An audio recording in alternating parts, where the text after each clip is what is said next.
All right, we're good to go, guys? Yeah. Good evening. Welcome here to Cavs TV as we get ready for a pivotal matchup in the RSEQ Div 3 playoff run. It is the 2-1 Victoriaville against the 3-0 Champlain Cavaliers here from CUA 3 on a Saturday evening, the first Saturday evening of the fall weather, as we get ready for kickoff here between Victoriaville and Champlain. Brent Bakken, good evening to you as we are ready for a matchup which is huge because the winner of this game, the team will have inside track towards number 2 seed, at least going towards October. But that's exactly it. I mean, the playoffs seem like they're a far ways away, but they're not. They're just around the corner.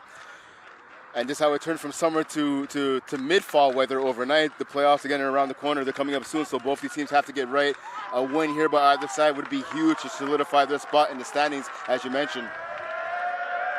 And when you look at this right now, we talk about Victoriaville. They have had a pretty good start to the year in terms of what they have done. They have scored 102 points coming into this weekend, which was the highest scoring offense until Huntsick went off on Schwinnigan today.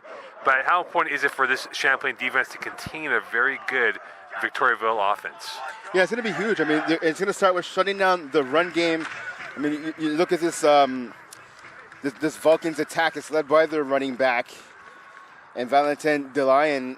So far in the season, 168 yards rushing, 213 yards receiving, 3 touchdowns already. So he's tied for second on the team in receptions, and obviously being a starting running back, he's their leading rusher as well.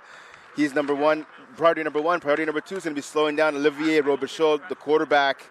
Last year, 9 TDs, 10 INTs. So far this year, though, 11 touchdowns already. He has yet to throw an interception. So obviously for the Cavaliers, it's going to be huge, getting after the quarterback, making him get rid of the ball as quickly as possible. Well, right now we'll find out how this game will play out for these two teams here. As we look at it right now for Champlain Victoriaville, it's all about setting down the standards. The banks of the St. Lawrence is calm, but by the end of the night, it could be very cold and frigid for whoever loses this football game. This could be the weekend of the turning points and trying to claim a precious gold ticket for home field advantage in the playoffs here, and we'll find out early on how this game will play out for either side. Champlain, Victoriaville, Champlain barely beating Schwinnigan on Sunday, less than a week ago, and they'll get things underway here from Seaway, kicking off this football as we are underway here. Big game here, 2 points online. The winner will have inside track towards the number 2 spot. Returnable now from center field, bringing it out to the far side and over to the other end to the 30, and still going and brought down is number 7 for Victoriaville in Couliode, and it will be the first down for the Victoriaville Vulcans. And we talk about the fact that Valentin Delion has had a great start to the season, and he's Mr. Everything for this offense today. Yeah, I talked about already again, their second leading receiver, and he's obviously the number 1 rusher. So slowing him down, taking him out of the equation is going to be key for this Cavs defense. They stuffed the run extremely well last week. Let's see if they can do it again tonight. First play on offense for Victoriaville. Early movement, and this is going to be a penalty against one of these teams here, and this will be against, it appears, Victoriaville from the looks of it. Yeah, that's going to be a false start there, exactly, against Victoriaville. So obviously the nerves are high for both teams, and especially for Victoriaville coming in on the road right now, playing here at Seaway Park 3 against the Cavs. So probably a little early jitters for the offensive line for Victoriaville. As Ben mentioned before, Olivier Robichaud is the quarterback for this team. They'll keep with a 3-by-2 look here, 3 to the near side, 2 to the far side on this now, which should be the first official play. Handoff, play action up the middle, and away they go to the far side. They come and up to midfield, and this could go for a big run here and a big score if they can get around there.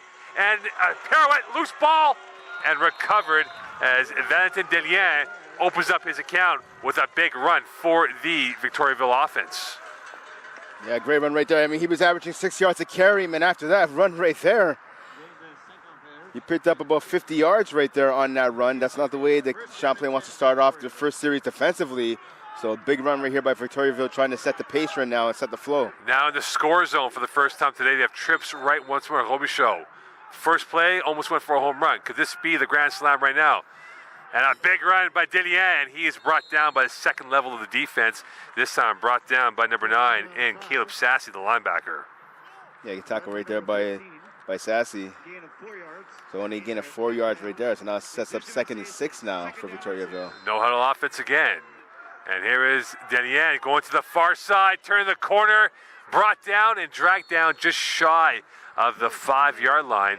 And that is going to be very close to a first down here, as we're already a minute 30 in. It's been a dose of Delien all drive long.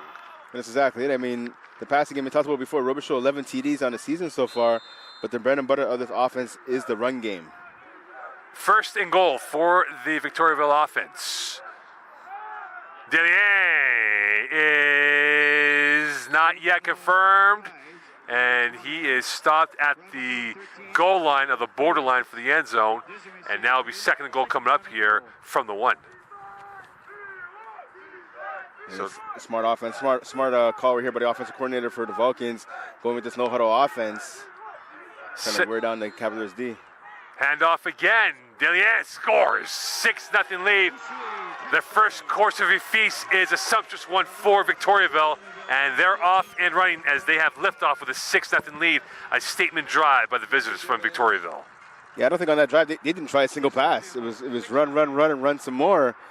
And if you're Victoriaville, if it isn't broke, don't try to fix it. Successful drive right there to open this game to really, again, set the tone. And you can see the tale of two benches right now. One is jubilant, the other one is somber. It is early going here, but this definitely sets the tone for Victoriaville, getting the first 6, maybe 7 points, pending the extra point on this attempt coming up here from Nicolas Labelle, the specialist as the kicker for the team. The kick is up and good. So a 7-0 lead, Brent. And now Champlain will get its chance on offense here. And we'll see what the Victoriaville defense can do if they can equal the output of their offense on that first drive. Well, they're going to have to. I mean, listen, this Cavaliers offense, right now the Cavaliers as a whole, if this was a boxing match, right now you definitely get the first round to Victoriaville. They came out and just were hitting Champlain with the jabs, and they came through with an uppercut. They got the first round knockout, if you will, or knockdown at least. Cavaliers now going to have to get off the mat and see if they can respond offensively. Obviously, Shamar Parkinson last week had a monster game rushing the ball, 134 yards. Mathieu Larose as well had a great game on the ground, 9 carries, 59 yards, and a touchdown as well. So the Cavaliers aren't afraid, to run the ball as well. And, of course, they can kill you with the pass as well. But let's see here if the Cavs can answer off after a huge drive, a big statement opening drive by the Vulcans. Lambert will have the kickoff here. It is going to be Trey Bentley on the near side and Jaden Edgehill on the far side, set to return the football on this kickoff here. An early 7-0 lead, off to a flyer from the blocks. They went, and Champlain has been in trail, chasing the shoe cleats of Valentin Delien. Returnable for Edgehill on the far side. Loose ball. This is going to roll into the end zone, and he'll get it out of harm's way from center field, and he is brought down by a gang of white uniforms, and that is where the Champlain office will begin their trek today, led by number 1, of course, and none other than Noah Delulu Langier. Yeah, Delulu Langier, 509 yards passing, 5 TDs. He's getting a start in this one after last week, not getting a start in the win by the Cavs. He's coming out ready to go with his team, ready to rock and roll. Look for him to try and get his number 1 receiver, Noah Sassy, involved early in this one. Good, they crashed without apology on this first drive in this early going. Tight end to the right of the formation, 2 to the left of Langelet. Parkinson is in the backfield. First play, far side. That is caught, and that will go for probably 3, if not 4 yards, and caught by Frederick for a 2nd down and 7 coming up here. Yeah, Frederick kind of found himself all by himself there. Unfortunately, wasn't able to stay up to get any yak yards. Called down right away after falling down after receiving the ball. So it was 4 yards as opposed to 3. So you got 1 more yard out of that process then. Christopher Robbins is occupying the width of the far side. Here's the handoff to Parkinson. He's got a hole. Parkinson blasts his way through, up to center field, and he is tackled just shy of the midfield stripe. A statement run from Shamar Parkinson. As you said before, Brent had a monster game for them last week. However, it did have a few fumbles in that win over Shawinigan. Yeah, I mean, again, you can't blame. There was a lot of mistakes by both teams in that game. I mean, the field was basically a big pile of slop. It looked like Soldier Field week 1 for the Chicago Bears. It was raining. It was wet. A lot of trouble handling the ball for both centers. The long snaps were troublesome as well, obviously, in handling the ball off of the run game, too. And the Bears dominated that game in week 1. Here's the first down for the Cavaliers. Langelet rolling to his right, short pass, that's caught. Edgehill pirouettes enough for a first down and gets pushed forward by a couple more yards by Victoriaville. So the first 2 plays were for Champlain, off to a flyer.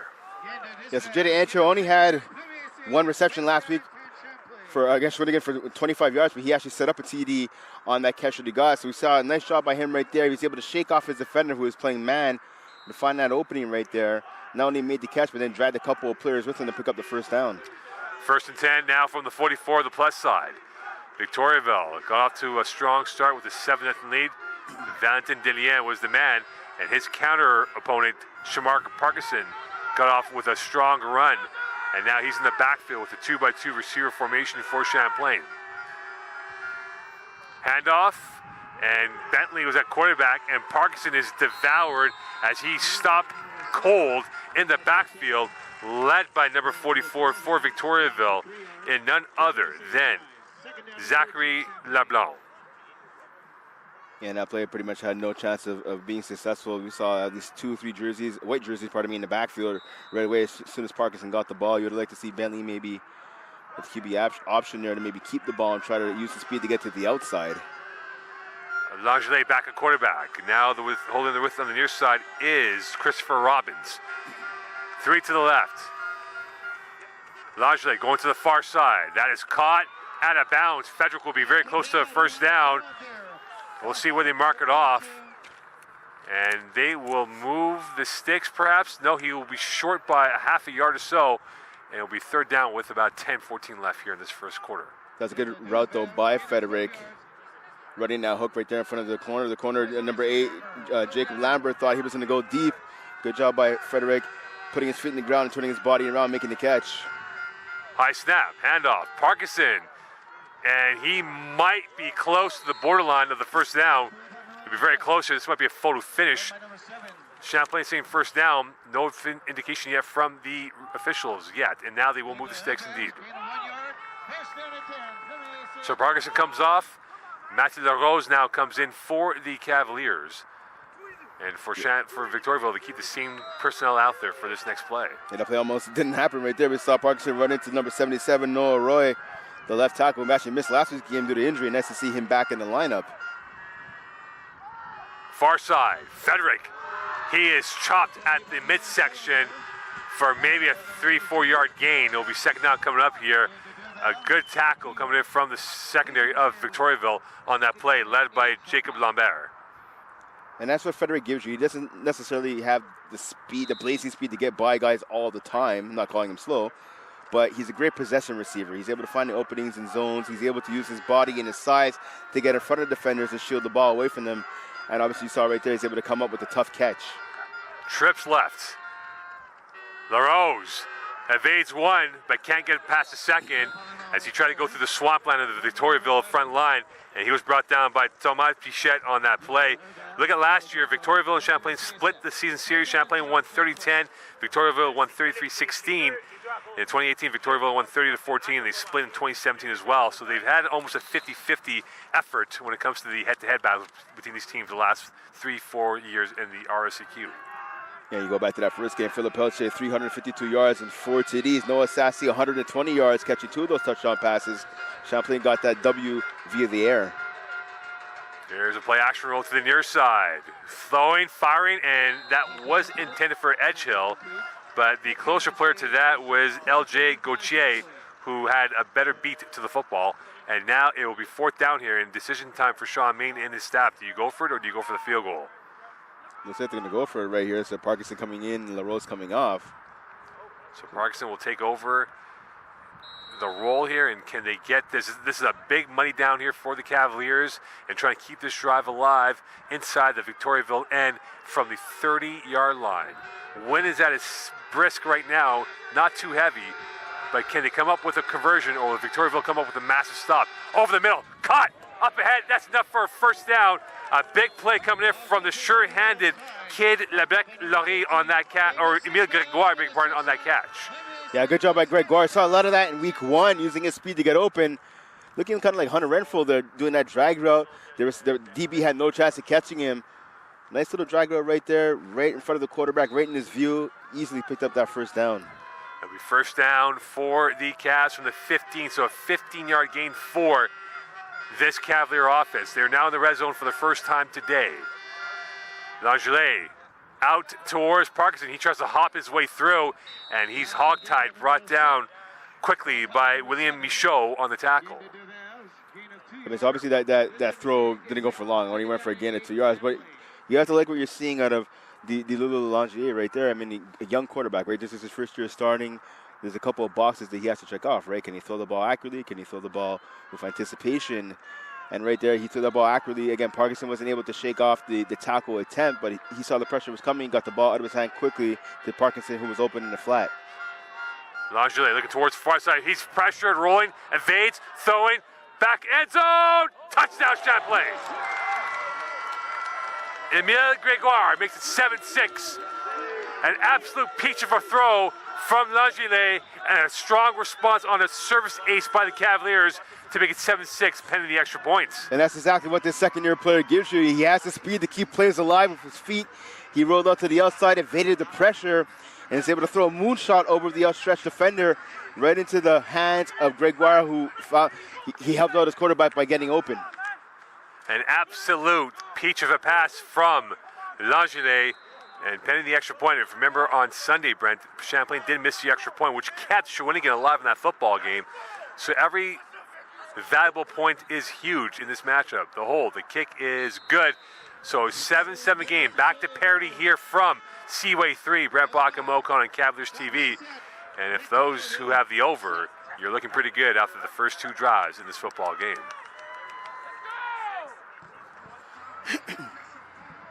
And Champlain will kick it off.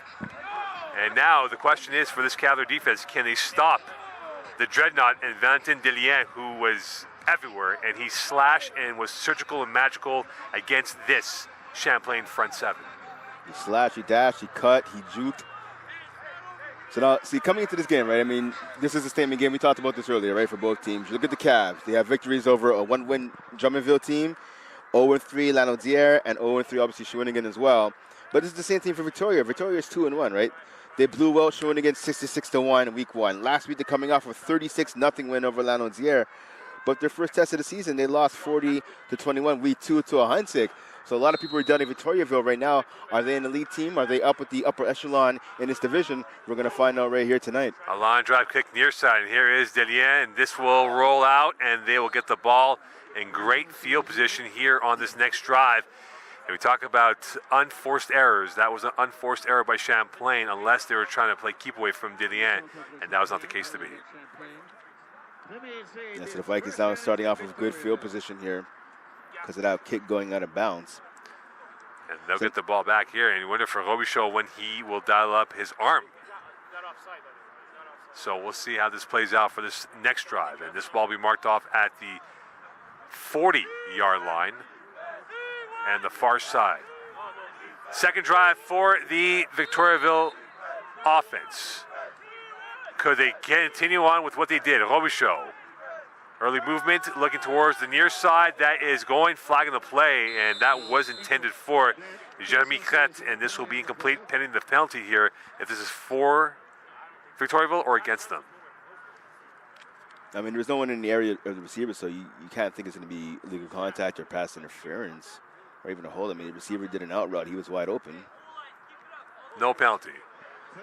Conrad Keeble is the sideline judge here. We're in 167. And a big shout out to those in Quebec City who are watching this game right now. Dean Howie and the Champlain men's and women's soccer teams who are in Quebec City. They took out St. Foy on Friday, and they got FX Garneau tomorrow afternoon up in the Quebec City region. Lovely Quebec City at this time of year. Fire pass, great catch, up and drops. Couliot had it and could not contain it as there was a little bit too much fizz on that pass coming in from the throw from Olivier Robichaud. Yeah, it's a red drop by Couliot. Couliot leads this to a second part of me on his team in yards, or rather in receptions. That's a red drop by him, and I think the problem was, again, the pass was up high. He was able to trap it with his arm, but he thought about running before he fully secured the ball. 8 catches for 186 and 2 touchdowns this year for Couliot. Third down coming up. Rolling. Plenty of time for Robichaud. He looks to fake out. He does, and go to the near side out of bounds, and he will be close to a first down as Robichaud using the ingenuity to get a few more yards, but a fourth down here, and now a big chance for Victoriaville to maybe go for it or maybe punt and play the field position. I mean, if I'm Victoria right now, keeping my offense on the field, look, that first drive they came out and ran the ball down the Cavaliers' throat. I believe they're saying it's 4th and a short 2 right here. 4th and 2 from the 40. Rochelle is in the pistol formation. Will it be Delien's number that will be called? Champlain's got 6 now, making 7 in the box. Big play here for the Victoriaville offense. Play action. Rochelle rolling to his far side. He's going to take off, and he is close, and he will get it. Using the power in his legs as he worked out the legs on Thursday, and he gets enough for the first down. Yeah, and Victoriaville was lucky right there. There was a hold. I believe that was Boris Henry Jr. He was held. Sorry, but not Henry Jr. Rather, sir. It was Tyson Reed, number 50. He was held while the quarterback was able to run to pick up that first down. He was held by the left tackle, but no call. So 1st and 10 from the 52 of Victoriaville's side of the field. Victoriaville now looking back on the sideline to see what was given by Champlain on that audible, and now they make their adjustments. 3 to the right, 2 to the far left. Handoff up the left side. Delien explodes. A flare player by a flare move, and a fantastic run by him. First down inside the plus territory and inside the 40-yard line of the Champlain end. Yeah, this offensive line right now for Victoriaville, they have size, they have the size advantage, over the D-line, the front 4 of the Champlain, and right now the size and the strength is working out in Victoriaville's favor as they're creating massive holes for the running back to go through. No huddle again. Handoff, and Delien is stopped at the borderline of the line of scrimmage, brought down this time by number 9 in Sassy, and of course by number 50 and Tristan Reed. Yeah, Tristan Reed, good job there, getting some penetration. I just talked about the size and the strength of the offensive line for Victoriaville, having away with the D-line. I think Henry must have heard me, Reed must have heard me. He's able to shed that block and penetrate right into the backfield. 2-yard loss for Victoriaville, 2nd and 12 from the 40. Robichaud dropping back, firing, deflected. And that might have been Reed or Rick Manning who got that hand on it as he got his fingertips to deflect that ball out of harm's way. It'll be 3rd and 12 coming up here with 4:06 left. And good job. Obviously, as a defensive lineman, you're always taught if you can't get to the quarterback, you got to get those hands up and try and bat down those balls, and that's exactly what happened right there. So 3rd and 12 from the 40. And now a big money play here for Victoriaville. Can they keep this drive alive? 7-7 here from Seaway. Robichaud, empty backfield, stepping up. He's going to take off, and he's going to get the first down and more as he bamboozled the second level of defense as Caleb Sassy went one way and he went the other on a zig and a zag. Yeah, Sassy missed a tackle right there, as did Wyatt Tannehill, number 99. Both players had an opportunity to bring down the quarterback before getting that long gain. Unfortunately for the Cavs, they weren't able to, and Victoriaville was able to extend this drive. And Victoriaville continuing with the no-huddle look here, trying to keep Champlain on its heels, attacking the pressure points. Blitz from Champlain, slant pass, that's caught. Couliot up ahead, and he fumbles! Loose ball, who's got it? And it might be Victoriaville ball by the looks of it, as the reaction from the referee says it is Victoriaville's ball, as Couliot lost it, had a hash of a moment, and he recovers his own mistake. And now they're inside the goal line territory and make it 1st and goal for the Victoriaville offense. See, and I'll tell you what, Mo, that's what the effective run game does right there. Charles Blanchard, number 22, the halfback, he just froze. He assumed that it was an actual handoff. He didn't even bother covering Couliot. Couliot did that quick slant, had at least about 3, 4, maybe 5 steps on him. He was able to get that ball before Blanchard realized what was happening. Timeout call by Champlain. They are feeling the pressure and getting the pressure points attacked by Victoriaville. And right now they have no answer, Sean Main, that is, with that defense and trying to stop this Victoriaville offense here, Brent. Yeah, again, they're just getting gashed in the run game. And that's not something you usually see, right, with this Cavaliers defense. I mean, they have a lot of big bodies and a lot of skilled players up front. Obviously, I talked about Wyatt Tannehill already. You got William Roland as well. Obviously, Tristan Reed, Boris Henry Jr., Rick Manning. They have a lot of talent on this defensive line. I mean, we saw last week they were coming in waves at the Shawinigan offense, and in particular at the Shawinigan quarterback, but unfortunately this is not happening so far, at least in the first quarter of this contest. I mean, there's lots of time left, so obviously the Cavaliers could change it around and turn things around, pardon me. Let's see if they can do that, because right now the run game for the Vulcans is eating up the Cavaliers defense. There's been a run fest, and now it's 1st and goal from the 4. 2:53 left here in this opening quarter of play. Will this be Delien time for the Victoriaville offense here, 7-7 game? Play action, roll it to the right, short pass, that's caught A blockbuster touchdown for Victoriaville, and they regain the lead once again over Champlain on a touchdown by Etienne Coldeau, and now a 13-7 lead for the visitors from Southern Quebec. Yeah, it's a beautiful drive right there. Beautiful way to cap it off as well. We see the touchdown by Cordeau, second catch of the year. And again, that's what I've been saying all evening so far. An effective run game opens up so many things for you. It opens up a lot of possibilities, especially with the play action and the play action fake. Everyone thought Delaine was getting the ball. That froze the linebackers for a split second, and we saw the receiver go into the flats, and he was wide open for the TD. And now the extra point attempt with 2:48 left in this opening quarter. Low snap, and they got it through but barely. And it'll be a 14-7 lead. So a pinging start for the Victoriaville offense. 2 for 2 on touchdowns. Could the Champlain St-Lambert offense come back with their own ace on this serve coming up here? And right now, this might be first one to 30 wins at this clip we're going at, Brent. Yeah, that's exactly. You might even say even 40 or 50 at this point, the way both offenses are humming so far. So we saw in the first Victoriaville drive, they stuck with the run the entire time. They didn't throw a single pass. What we saw in the second drive here, the second scoring drive by Victoriaville, they mixed in the pass with the run, as I just finished saying before. The run game opened up the passing attack for Victoriaville. We saw the Cavs come out on their first drive. They had gaping holes to run through as well. Parkinson took advantage of that. LaRose had a nice run as well. But they're able to mix and match the passing game as well. So we're going to have to see now if the Cavaliers are going to come out and try to stick with the same formula that has worked for them on their first drive, now as they're about to get the ball for a second time here. Well, we'll see now. Trey Bentley's on the far side, and Jaden Edgell's on the near side, set to return the ball. Victoriaville up 14-7 with 2:48 left in this opening quarter play from Seaway 3. And it will be Lambert who will kick this ball off and looking to get things back on track for the Victoriaville defense. Whistles in, and away we go for this next installment on offense for Champlain. Here is Bentley from center field. He'll bring it up the eye, and he finds a hole, and Bentley is brought down at the 30-yard line of the Champlain end, and that is where Noah Langelier will begin this next drive coming up here, Brent. And here we go. So the offense coming back onto the field. I mean, there's no pressure. You don't have to score right here on this next play or the play after. Just take your time. Do what you've been doing. Mix in the run game. Have the linebackers try to cheat down a bit, and then you kill them with the pass afterwards. There's been some show-stopping plays by both sides. And now can Noah Langelier come up with a few more with Parkinson in the backfield. 2-by-2 receiver formation, tight end also to the left. Here's a handoff to Parkinson on the left side, and he will wriggle his way up ahead for maybe a 6-7 yard gain. Brought down this time by number 99 in Jabril El Aoudi on that play. It's a good run there by Parkinson. It looked like he was going to be stopped for a gain of maybe 1 or 2. But again, he kept the legs moving, kept the shoulders going forward, and picked up an extra yard or 2. So now a 7-yard gain. So setting up now a 2nd and 3. Tons of options here now for the Cavs on 2nd and short. As we approach 2 minutes left in this first quarter of play, Edgell now occupying the width on the near side left. Parkinson to the left of Langelier. Looking towards the far side, that's caught by Frederick, and he sits in the hole, and he's taken out this time by Isaac Lallier. And it'll be his 3rd catch in the first quarter, and a 14-7 lead for Victoriaville with 1:45 left. Yeah, good job right there. Again, another hook route. That's been the majority of the routes that he's been running here so far this evening.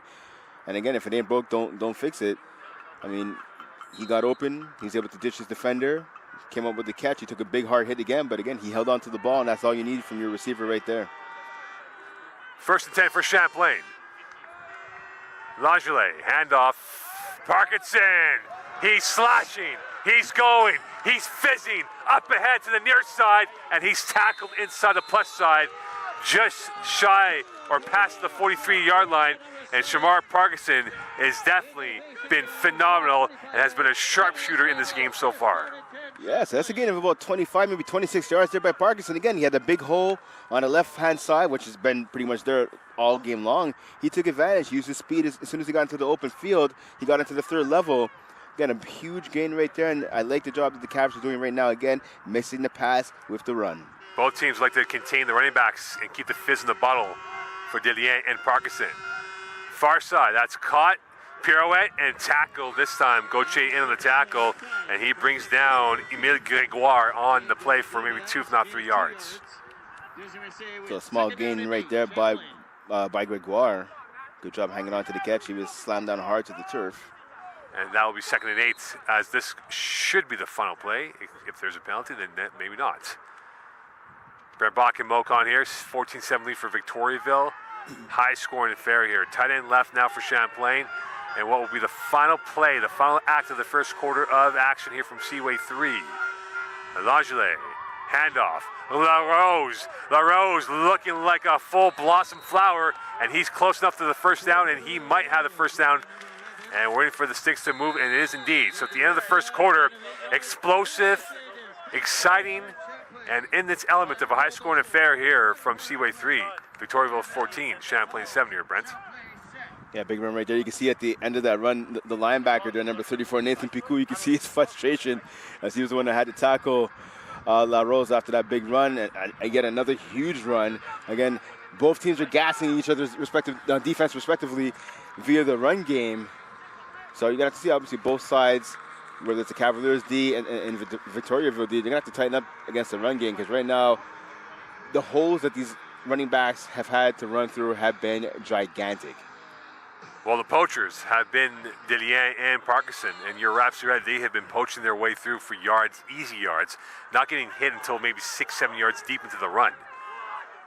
And La Rose is in the backfield, and it's a 2-by-2 receiver formation with that tight end to the right of the O-line. Here's a handoff. La Rose, left side, and he is going to be tripped up and impeded for maybe 2, if not 3 yards. Brought down this time by number 42 and Benoit Pilote on the play. It'll be 2nd down and 7 now officially coming up for Champlain. Yeah, Pilote for a good tackle right there, because I'll tell you what, La Rose was a full head of steam right there. If he would have been able to get past that tackle, he would have definitely picked up at least a first down. 14-20 left here in this first half of play. Fast moving, 14-7 lead. Champlain now has 3 receivers to the left. Gregoire and Edgel are option 1 and 2 on the far side. Tight end to the right. Here's Langelier. Feeling the pressure, incomplete. Flagging the play though, and that ball was intended for Labrec-Laurie, and it'll be a flag, and it appears it's going to be holding against Victoriaville. That means first down for the Cavaliers. Yeah, Labrec-Laurie, did a good job. He was running a shallow crosser over the middle, and he was definitely held on that play right there. So Champlain will get a new set of downs. It'll be first down for the Cavaliers. And they'll move it up even more, as this game of chess has involved a chaotic approach here, with the pawns going down rather easily. And now from the 12-yard line, it appears, from where we are, it'll be Champlain now on the attack, 1st and 10. Langelier. Handoff, LaRose stops. Brought down, and that was ID'd by Zachary Leblanc, who saw it before it happened, and he devoured and crushed the soul of La Rose on that play. Yeah, Zachary Leblanc, the leading tackler and leading sack getter for this defense, adding to a tackle for loss right there. Good job penetrating right into the backfield. La Rose had no chance. As soon as he got the ball from his quarterback, he saw Leblanc right in his face. On a windy night here, Brent, it's rather windy up here, but I'm very comfortable. I don't know about you. From the good football weather, my friend. Langelier. Caught, dropped, caught in 2 minds, and that was off the hands of Labrec-Laurie, who was looking ahead, trying to see where the white intruder was going to be for the hit. 3rd and 10. Yeah, it's either a case there of either hearing footsteps or deciding where he was going to run before actually catching the ball. Again, for all the young receivers out there, you can't do that. I know we all think of trying to catch the ball and where we're going to run, who we're going to deke out or lower your shoulder and knock somebody over, but you have to make sure you secure the ball first. Another tight end here for Champlain to the right of the formation. 3rd and 10. Langelier assesses the options. Will Victoriaville send the house? They have about 6 on the line. Who's dropping, who's coming? Looking towards his left. Rolling, pressure, flush into no man's land. Is that going to be completed? It will be indeed. And a 4th and 10 here. And so Victoriaville will hold serve, and Champlain will come out there and take the field goal. It looks like it will be indeed, Brent. And it will be off the foot of Nicolas Tetreault, coming up from about 18, 19 yards. Yeah, for Tetreault, there should be somewhat of a chip shot for him. I mean, unfortunately for the Cavs offense, Langelier couldn't find anybody open. Good coverage there by the Vulcan secondary. So obviously Champlain's going to have to settle for 3 instead of getting the 7 that they wanted. Bentley the holder. Clock is in. Tetsuko takes one step back. The snap, the hold, the kick is up and good. 14-10 lead, so Champlain does not get 7, but they get 3 back here. And now Victoriaville back on stage trying to demonstrate that they are worth a 10 out of 10 on this next drive coming up. So again, Champlain did a good job at their offense. Again, as you said, they didn't get the 7 they wanted. They got the 3, but at least it's better than nothing, right? They got some points on the board. They're still keeping this a one-score game, getting a little bit closer, now only down by 4 points. So now for Champlain, you hope your defense can get a stop, right? You want to force a punt right here. Neither defense has been able to get a stop off of any of off of either of the offenses right now. So if you're Champlain, you're hoping your defense strikes first. Again, there's a lot of talent on that Champlain D. Let's see who's going to make a play here. Well, now Champlain will kick it off. Last time they kicked off, it went out of bounds, and Victoriaville had prime real estate, front row seats for the start of their position here. So we'll see what they do now. Tetsuko on whether or not he'll go more center field or go opposite of Dillian to maybe Couliot, who's now playing on the near side of the return position. And we're underway here. This is going to be returnable for Dillian. He's explosive. He's a showstopper, and here he comes up ahead. And he will be stopped just over the 30-yard line, and that's where Victoriaville will begin this drive in the second quarter, up by a score of 14-10. It's a good job right there by the kick coverage unit. We saw number 12, Philippe Olivier Pepin. Thomas Batten, the receiver, obviously on the special teams unit as well, playing the role of the gunner. They did a good job of keeping the returner, taking away the outside, making him go back into the inside where there was a plethora of bodies. It's a good job by the kick coverage unit for the Cavs. Robichaud from the pistol formation, Delian to his right, 3 receivers to the far right. Looking towards the far side. That is fired, that is caught, up ahead, first down and more, and a lovely spin and turn this time from Nicolas Labelle, and he'll get about 13, if not 14 on the play. Good catch there by Labelle. I'm not sure if it's me, but it looks like off a lot of these big plays for the Vulcans, it seems like the players kind of forget that the defenders are trying to strip the ball, and I'm not sure if he had a bobble there, but it looked like the ball came loose a little bit, and that's about the 3rd or 4th time someone on the Vulcans offense has almost fumbled. Deflected. Rekmani comes through on that play as you saw his big paw. Ryan Rekmani using the forensic touch to deflect that ball, and because that was an open player right there for Victoriaville on the near side. Definitely good job by Rekmani there, the former offensive lineman, slimming down this offseason, playing on the D line now, making his presence felt so far early in the season. 2nd and 10 from the 46. Victoriaville getting the last rites from the bench on the far end. Robichaud looks towards his left. Now he will hand it off. Delian will chug his legs through for a good gain of about 4, if not 5, and he's gained again, Brent, no contact until 5 yards in. And that's exactly it, and it's going to be, the D-line and the linebackers, they work in unison, right? When you try to stop the run game, you need the D-line to kind of stay in their gap, but then if you're not able to get a stop, your linebacker, especially your middle linebacker, your Mike linebacker, has to shoot up. The Sam and the Will have to shoot up as well and fill those holes where the D linemen can't make their presence felt. 3rd and 5 from the 51. Clock rolling. Can Champlain hold serve and get off and force a punt? High snap, handoff. Delian, nothing but a deluge of black uniforms, and he's brought down for maybe 1 or 2 yards, but there was an extra tackle or 2 along the play, trying to give Delian a little bit of an autograph from both angles. Yeah, definitely. And I'll tell you what, so he's not going to get a stat or a tackle on that play, but big number 99, Wyatt Tannehill, he blew up that play. He penetrated quickly right through the A-gap between the center and the left guard, and because he was able to get upfield so quickly, Delian had to stop where he was going. It looked like he was trying to aim for that A-gap or the B-gap perhaps. He had to cut that run back inside, and that's where he met a wall of blue and black jerseys. Malcolm Goose Fontaine also in on the tackle, the first-year player, number 95 for Champlain. So this is the first punt here for Victoriaville with 10:33. In fact, this is the first punt for either side in this game. Yep. That's what I said before, right? Defense needs to make a stop, and the Cavs did. Here is the return on the near side. Going, turning, twisting, and brought down. Very minimal gain this time for Gigual. And this is where Champlain will begin their next drive with 10:20 left in this first half. Fast-moving first half here from Seaway 3. A 14-10 lead. And now Champlain has the opportunity to perhaps retake the lead with a touchdown score. So again, like I said, the defense, they held their end of the bargain. They finally did their job. They got this powerful rushing attack and powerful Victoriaville offense back onto the sideline. Now let's see if the Cavaliers can capitalize and pull up their end of the bargain and put some points on the board and try and take their first lead of the game. Frederick is off the line on the near side. Parkinson bouncing out, and he is triple team, and he was eating for an appetizer, supper, and dessert. And the 3 tacklers in there, led by a Pilote, who helped out, of course, with number 51 and Thomas Brunet on the tackle. Yeah, being number 62, Anthony Cotas, he missed the block right there. And you can see he was basically apologizing to Parkinson right after he got tackled down to the ground. He missed his block there at right tackle. It lost some penetration right into the backfield. Parkinson had nowhere to go. Loss of 2 on that play. So it'll be trips left, I beg your pardon. Parkinson to the left of Langer. Blitz coming in from the far side. Langer evades it, buying time, rolling to his far side. He's going to throw. That's caught and tackled right away. Brought down by Lallier, and the catch caught this time by Lebrec-Laurie for 5 yards. It'll be 3rd down coming up here in about 7. And that's what Langer does so well, throwing on the run.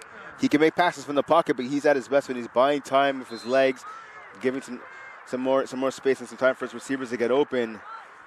Definitely accurate on the run, as we saw right there.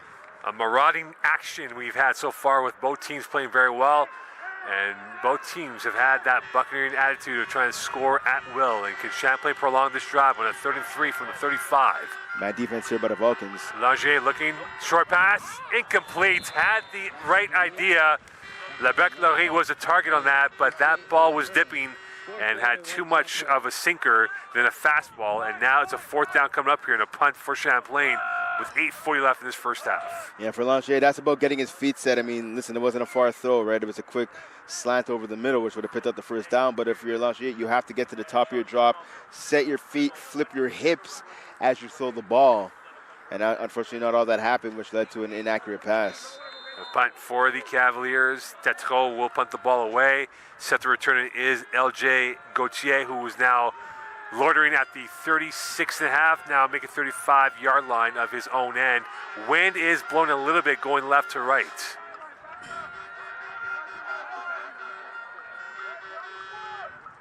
And this is going to be a line drive. Quick ball. This is going to be returnable. No yards will be called. It will be indeed. And going nowhere is Gauthier, but they'll get a few more yards on the penalty call with 8:10 left.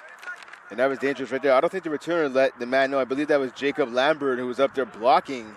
I don't think he let him know that the ball was behind him. That came ever so close to hitting the leg or the foot of Lambert. And of course, if that would have happened, that would have been a turnover if the Cavaliers were able to jump on that punt. And with that, it'll be a Victoriaville ball at the 52-yard line. And what do they have dialed up here? So both teams hold on defense. Could this become a 2-score lead for Victoriaville? Robichaud has got 3 to the far right. Motioning now to the left to right and a handoff. Delien will get stopped just shy of the midfield stripe, and he continues to go as he had his Cheerios this morning and got up towards the midfield stripe and will get himself an extra yard or 2 on that play. Yeah, that's a good run right there. I mean, he could have been stopped for about a gain of 1 or maybe 2, but again, he kept his legs moving. He tried to slew of bodies with him to pick up 5 yards. And now it's setting up, I'm only calling that a gain of 3, pardon me. Right now, Champlain needs an intervention on Delien, who's been simply blistering out there for this offense. Play action, middle. Couliot will have enough for a first down as he was able to airborne himself through with ease and get that first down and more. And now Rick Manning will come in for the Cavaliers on this next play. Yeah, that's a good job by Couliot. I mean, as a receiver, you're taught not to jump for the ball unless you have to, right? You're trying to high point a ball. But what Couliot did right there is he jumped up and he turned his back to the defenders, so shielding the ball away from the defenders and making sure he came up and came down as well with that catch. Body control, Brent. That's what it's called. Body control. Artistic gravity at its finest by Couliot. Looking like a young Mokan. Swing, hitch pass, caught. And Couliot will be brought down quickly by a gang of Champlain players, led by number 22 and Charles Blanchard, who had first contact on the receiver. Yeah, minimal pickup there by Victoriaville on that. It ends up being pretty much a hitch/screen pass. So 2nd down and about 8 coming up here from the 44. Handoff, Delian, nice little juke as he bamboozled the first wave of black uniforms, had them frozen, and he got himself an extra 4 or 5 yards on that run. Yeah, that's number 95, Malcolm Goose Fontaine. He was in there for the tackle. He had a chance to make the tackle if he would have go for it, but that fake, that little juke move by Delian kind of froze him for a second, and that's all the running back needed to pick up some yardage. It'll be 3rd and 1. This is probably 2-down territory for Victoriaville, no matter what. And Delian will not need an extra down as he continues to use the upper body to his advantage, as he has been an absolute starburst of a player on the football field today for Victoriaville. Yeah, he's joking, he's deking, he's if this is basketball, you can say he's crossing somebody over. Obviously, this is football. He's breaking some ankles, pretty much, is what he's doing. Looking like Lonzo Ball out there. And here is the blitz from Champlain. Handoff, Delian near side. Patience and a flag on the play. And Sassy in on the tackle, so we'll see who this will be going against. And this is going to be a hold against Victoriaville, and they'll move him back 10. That's going to be the big match on this field. Right now, he held the defensive end for Champlain. I believe that was Boris Henry Jr., perhaps. And we can even see the hold all the way up here from our broadcast area, and that is indeed what the call is going to be. Enzo looks like he can have you and I for lunch. And this will be a 1st and 20 for the Vulcans offense from the 43. Robichaud. 2-step drop looking for the screen. He's got it. Delian will be ankle grab tackle this time. Brought down quickly by number 34 I beg your pardon. Yeah, Hurtubise, who's had a strong season this year as he's been a very efficient tackler in the open field. Yeah, Hurtubise has been around the ball through all 3 games so far this season. So I'm a bit surprised. It's the first time we called his name here tonight, but usually the first time we call his name usually leads to a couple other times as well. So hopefully for him, we'll be calling his name in a positive way for the Cavs. Robichaud, quarterback draw. He's got space. Look at him go. He'll be close to a 1st down and more, and he's got it. This Black Sea split open, and he literally walked right through, untouched for about 15 to 17 yards, and he's got a 1st down inside the 20. Yeah, the Black Sea did split indeed right there. Huge run by Robichaud. Seems he got past that first level, he got past that D-line. He was wide open down. He was running pretty much free. Pick up at least 15 yards right there. He was literally floating through. And now a 1st and 10 for Victoriaville. Play action, left side, caught. Couliot has been simply fumbled, and he loses the ball. Champlain ball, 1st turnover goes in favor for the team in black. And I was about to say simply majestic, and unfortunately, that's not the case. And for Couliot, that's the 2nd fumble of the evening. I mean, listen, he has all the right moves right there. He's able to high point the ball. He's able to shield defenders from the ball, as you talked about, showing great body control. But he has to control the ball. Again, that's the 2nd fumble that he's had deep in his opponent's territory, and that one was extremely costly as they turn over the ball now. So now let's see the Cavaliers with their backs in the shadow of their own end zone right now, if they can capitalize on that turnover. At the 4-yard line. Brent Bach and Mocon here, 3:55 left in this first half, 14-10 lead for Victoriaville. We were in fuego on the points for, but it's been a slow burn the last few possessions. Could Champlain orchestrate a possession of points? Here's the handoff. Parkinson, away he goes, far side, down the sideline as he goes, and he evades one, and he goes out and literally rolled over a Victoriaville player and gets himself out of the danger zone towards the 30-yard line. And I'll tell you what, Mo, I think that tackle right there by Lambert, not necessarily a tackle, he basically caused Parkinson to go to bounce. If he doesn't do that, I think Parkinson's taken out all the way to the house. And Parkinson has had an efficient day his last year. And you know those youth sports schools are going to be looking at this player as maybe a high-end recruit in the coming weeks. LaRose is in the backfield. Tight end to the right of the formation. Langelet pumping, looking, going deep, far. Frederick's got it! And he is inside the plus territory. And you wonder if that ball is throwing more in the line, if maybe he had that on the run and had to stopping his speed to get that ball back in his hands. Yeah, definitely a bit of a kind of a, not an underthrow, but a bit of a slower throw, if you will, by Langier, but so he was able to connect, and that's what mattered most. Obviously, injury, Langier is hurt. I believe his right hamstring. He's making his way to the sideline. That's not what you want to see if you're the Cavs. But going back to that throw, good job there by Frederick on the sideline, coming up with that ball, burning his man, number 27, Derek LeBlanc. So Trey Bentley in at quarterback. He's had one throw, but you wonder if they might keep it as a run-heavy option for now with the fact that he's still raw as a passer in this league. Victoriaville. Bentley's going to run near side. Here he goes. Trey Bentley looking like steaming Willie Beeman out there, and he gets enough for a first down on that play inside 232. Simply blistering ferocity by him on that run. Yeah, big run. You can see right now Bentley is excited, making his way back to the sideline. A huge run by him on first down. Trey Bentley looking ever so elegant out there. Timeout called on the field. 2:32 left here. 14-10 lead. Champlain is marching, looking for points, Brendan. Right now, if you have to do the tail of the tape, who's got the momentum now at this juncture of the football game? Well, it has to be the Cavs, right? I mean, listen, the Vulcans were driving down. They got inside the 5-yard line. They got Coolio fumbled the ball. The Cavs were able to pick it up, and they're driving the field. 2 huge plays. Saw a big run by Parkinson, and then a big throw right there to Frederick, and make it a third play, actually, with that run there by Trey Bentley, showing off his skill and his speed right there and his agility as well to extend this drive. So for the Cavs, this drive has all been about big plays. Let's see if they can continue it after the timeout. That's the voice of Brent Bach and Mo Khan here on this gorgeous Saturday evening. I'm rather warm, Brent. I don't know about you. It is with 2:32 left here, a 14-10 lead with Champlain down by 4. We had scores on the first 4 possessions. The last few have not been the case. And right now, in a game that is pivotal in the RSEQ standings, and we know Huntsick is watching this game ever so closely. Reason why, they're playing Champlain next week.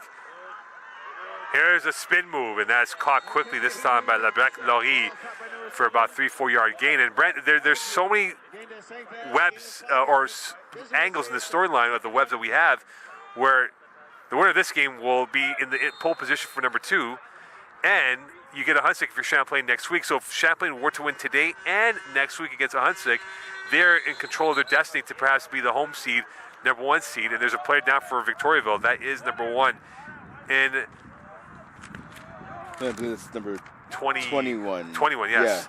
Yeah. And Mamdi Hassani. So if Champlain were to win today, and if they were to beat a Huntsick at a Huntsick, which is very tough in its own right, they would control their playoff destiny as the 1 seed on this side of the bracket of the Southeast, going towards the playoffs in early November. But that's exactly it. I mean, obviously, listen, if you're Champlain right now, I mean, Huntsick is on your mind, but that's a game for next week, right? You have to worry about. Right now, they're down by 4 with only about 2:14 left in the first half of this one. But speaking to your point, if they could fight back here and get the win, that would be huge. Obviously, going forward, again, you want to have that game against Huntsick tomorrow be a battle of 2 undefeated teams, right? And if you're the Cavs, it was Ladley, I beg your pardon, Brent, who got hurt. We apologize. That was 21, it was 24 for Victoriaville. We apologize for that. Yeah, and he is hurt. He is not moving his left arm right now. He's pinning it to his side. He's being held off by the athletic trainer. I'm going to finish my thought on the standings after this play. A box office game so far. Back pass. And Gregoire is going to get nowhere. A cul-de-sac of White coming through on that play. And this will be for maybe 2 yards, and he was lucky on that because he was dead to rights on that play. Yeah, it's a loss of 2 yards. Lost 2 yards. There you go. Yeah, so setting up 3rd and long now, 3rd and 7. But again, just to finish off my thought quickly about winning. Obviously, right now the Cavs want to win because again, that big game with Huntsick next week, you want that game to be for first place. You don't want it to have to be for second place because again, if Victoriaville gets the win, as you mentioned, Mo, Victoriaville will be in sole possession of second in the standings. A bit of confusion right now on who's supposed to be where, and now they get this organized, and they will call a timeout. And you can see the Champlain side not very happy on the formation with 1:38 left. So a little bit of twitchiness right now with the way that they were looking from that play. It did not look smart or smooth from the get-go. Yeah, a little bit of confusion there between some of the receivers. Not sure where to line up or where to go in motion. But you know what? This is a smart timeout here. You have the ball, you're driving, you could potentially take the lead in this game, or at worst case scenario, have a 4-point lead, only be a 1-point lead. This is a smart time. Call a timeout. It's a big 3rd down. You're 3rd and long. It's not 3rd and 1 or 2, right? It's 3rd and 7. So you talk it over. You get into your huddle. You make sure everybody knows where they're supposed to be, what they're supposed to be doing, and you go forward. It is a long-term boxing match here. We are in round 5 of a 12-round match right now. And with Champlain having the hammer, could they get at least 3, if not 7 points? 1:38 left. Big play, 3rd and 7 from the 39.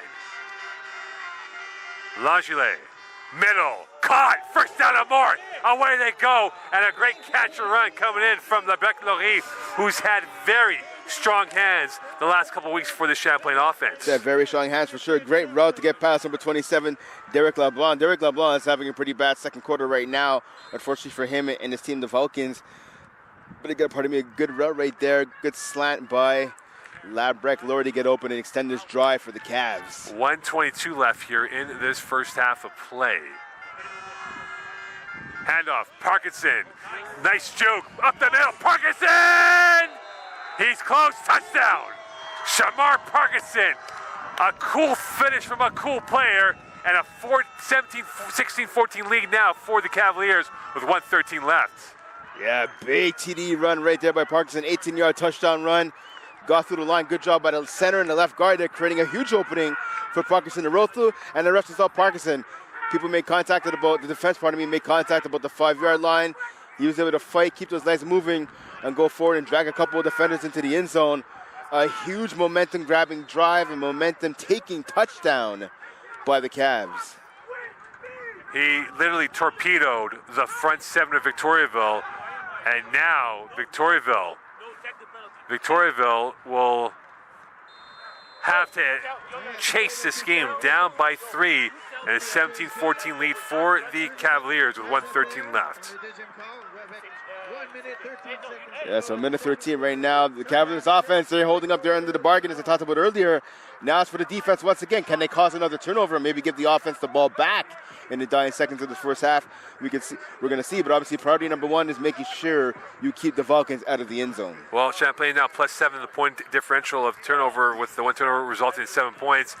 And could Victoriaville sneak in a few more points here and go into the halftime team talk with some momentum, because they jumped out to a glorious start, and since then Champlain has retaken the lead, and a 17-14 lead late in this first half from Seaway 3.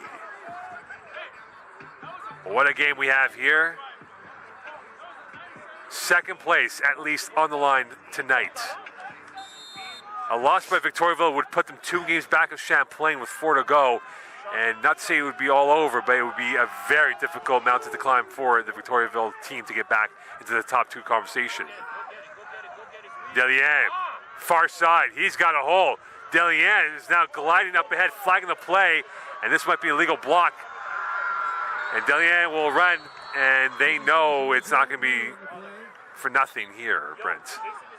Yes, he has Samuel the Beast telling the Victoria fans to calm down, pointing back in the other direction. Yeah, it's going to be a holding call. Exactly, you heard over the PA announced a system holding call going against Victoriaville. So that was going to be a long return for Victoriaville. It's all for naught, though, due to the holding penalty. So now 1:01 left in the first half. So we saw right there the speed once again of De Leon giving trouble even on special teams to the Cavs. So now defensively, they're going to have to come up. They're going to have to make sure they don't let the speed of that running back, and in particular, obviously, the Victoriaville offense burn them deep. This is a big drive here for Victoriaville, because Champlain, I believe, gets the ball back second half. Yeah. So they need to get points at minimum 3 in case Champlain were to score on the opening drive of the second half. Robichaud, empty backfield. Launching, middle.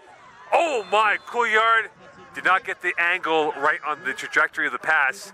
He was twisting right to left, but just missed it by a couple of inches. That actually, I mean, okay, listen, so that pass fell incomplete, but that was not a bad pass at all. That was not a bad pass. He threw that ball, but only Couillard could grab it.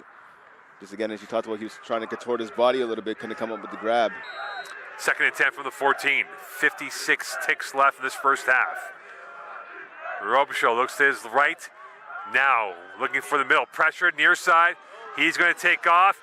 Robichaud evades one. Almost fumbled it, and he will go down in a huff, as Caleb Sassy was right there, but he almost got that ball stripped this time by Pepin, who was able to get him slowed down momentarily. So I tell you what, even from our broadcast area, you could hear the Victoriaville bench holding their breath right there. First of all, Robichaud almost fumbled. Oh, it's going to be a penalty against Champlain. So with 46.6 left, an added amount of yards, 15 to be exact, for the Victoriaville team, and they will move this ball up to the 25 now officially. Yeah, Robichaud lucky not to fumble the ball on that play right there. He bobbled it for a second. Looking towards the right, firing, caught, and good form tackle. Flags on the play as LaBelle is taken down quickly by Philippe Cote, but we'll see who this call is going to be for and against. And I'm not too sure, Brent, who this would be against. I'm not sure, but we saw one flag being thrown kind of in the backfield that might be holding or a lay hit on the quarterback. But I mean, the quarterback got rid of the ball quickly, and then we saw a flag right at where the tackle was made. And now we'll see the eyes of the referee. So it'll be offsetting. Offsetting penalties, yep. And that means we will essentially redo the play down. 41.4 left in this half.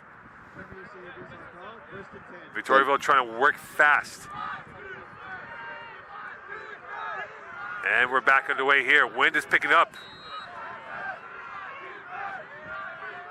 Here is Robichaud. Stepping up, looking, pressure. McMahon chasing him, gets the block, throws it. Great catch, sideline. LaBelle finding the hole, and that will be more than enough for a first down. There is a flag on the ground. Not too sure if that is inadvertent or not, but nonetheless, though, a first down for Victoriaville with 32.4 seconds left. But Rick Manny had him, but got blocked in the last second. Yeah, Manny came within a half a foot of getting the sack right there, but a good job by Robichaud, able to avoid the pressure and fired a rocket to the sideline. Oh no, this is going to be a legal touch on LaBelle. So they're saying LaBelle went out of bounds first. It came back in, first player to touch the ball. That's right.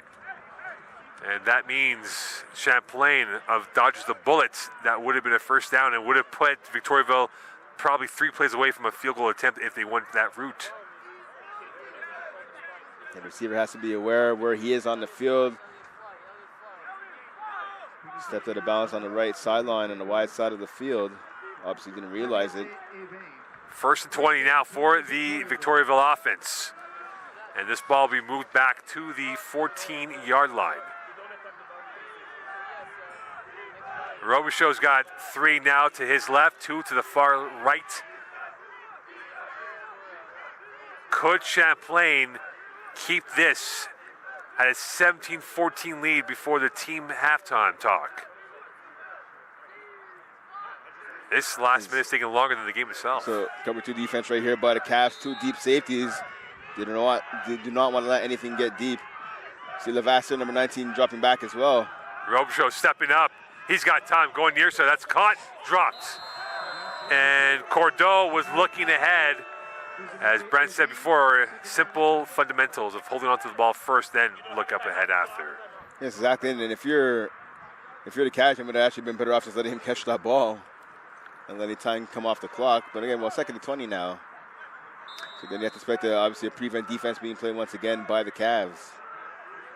26 seconds left in this first half. Low snap for Robichaud. He's going to take off, quarterback a run.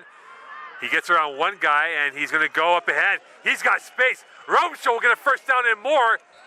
And once again, on those 2nd or 3rd and long plays, they have literally gone F5 on them with repeated big plays by their offense. And why Robichaud is so successful running the ball himself is he's able to get past that first wave of defenders to come at him. He's able to find an opening. He'll find a little crease. He'll go where his offensive lineman, leave him a little hole. Whether it's on the outside or whether climbing up the pocket, and then he's wide open once he gets to that 2nd level. 15.7 left, so maybe 2, if not 3 plays left in this half. Robichaud dropping, launching, near corner, got it! First down and more! A great catch and run this time from Mateo Castonguay. The biggest play from any receiver for Victoriaville. 7.7 left. They're in field goal range, and now one more play set up for the field goal. And a flag on the play. This is going to go against Victoriaville, and it was a moment of greatness. Now becomes a moment of madness going against Victoriaville. Oh my gosh, and that's a penalty at the absolute wrong time. If you're a member of the Falcons, that has to be infuriating. But the question is, was this offsetting here? Because we saw the end of the call. Was this going to go both ways here? So we'll see now what exactly is the ball placement here. 7.7 left, but it looks like they can keep the ball there. So it might have been offsetting calls right there. Yeah, I believe you're right. Again, let's just go back to that throw, though. Robichaud to Castonguay. I mean, you can't ask for a better throw right there. You saw the defender, number 12, for the Cavs, Philippe Olivier Pepin. He had great coverage. He was going stride for stride. He even looked back to try and play the ball. Just a perfect pass right there by Robichaud and a great catch by Castonguay.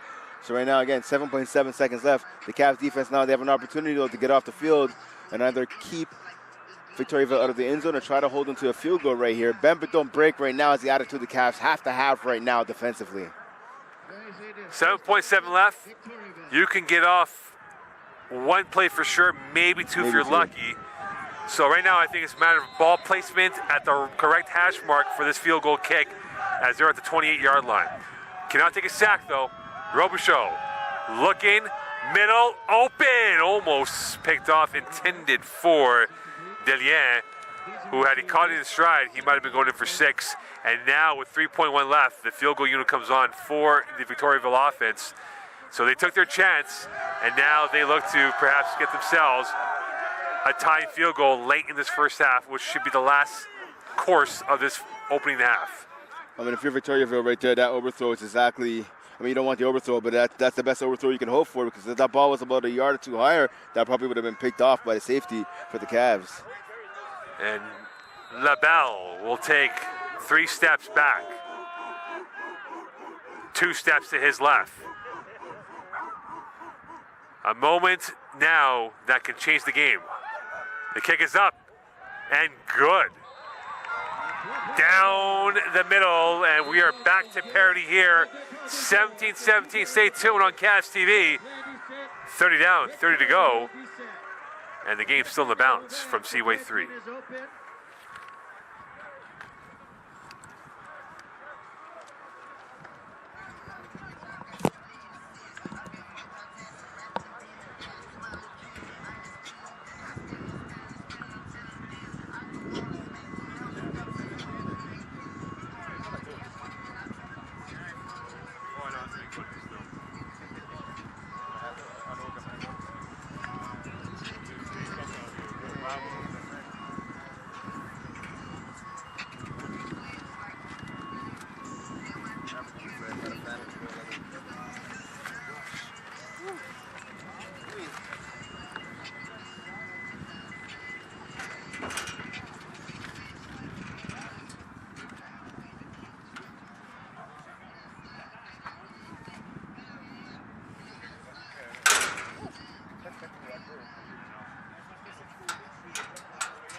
deserve one. You deserve one. You deserve one. What have you done so far?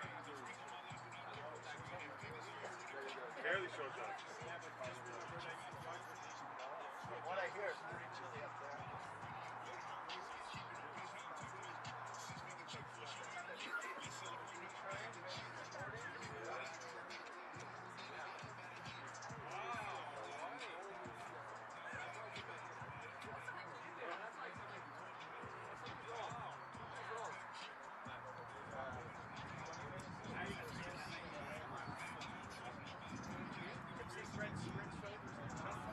Yeah, I'm with that. Yeah, I'm with that.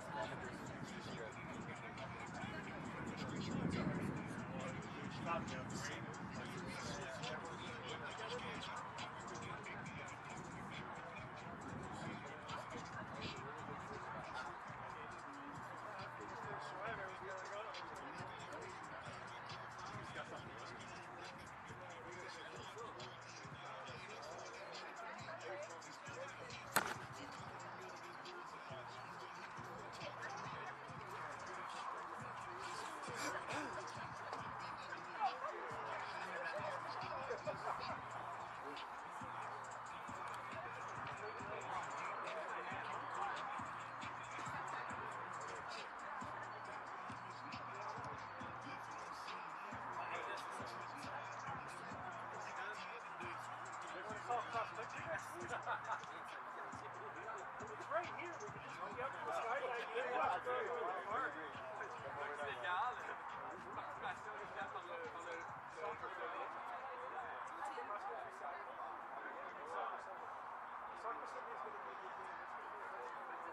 That's why I think I'm here for that. Yeah, I'm going to double check everything because I know we have to go to soccer. His head's up. We have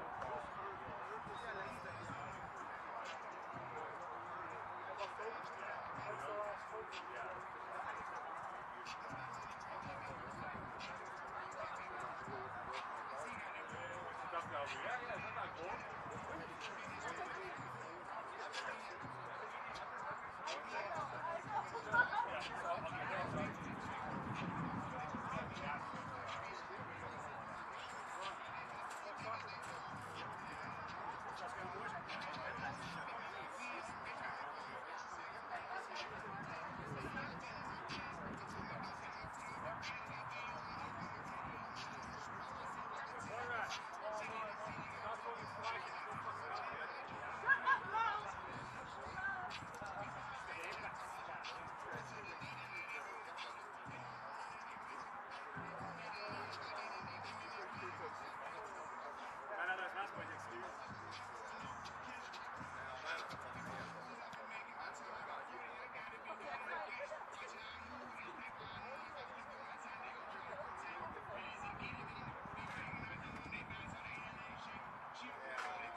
Bro.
West Coast up in here, no?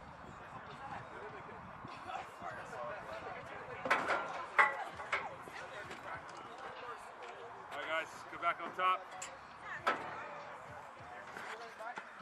Shit, you right? Hey, I knew it.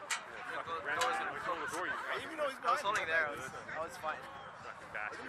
Listen, if my big head is as sharp, I should be shot. Let me know. Listen, just come over the fucking top, man. No, tell the guy, film over the top. Please. Oh my god.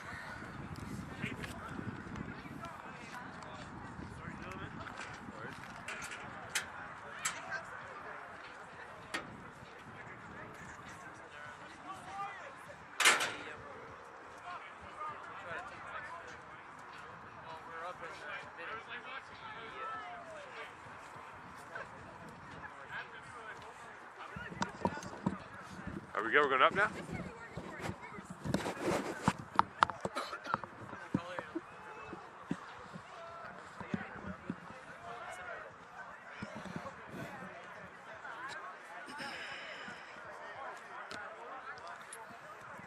Oh yeah, you got two.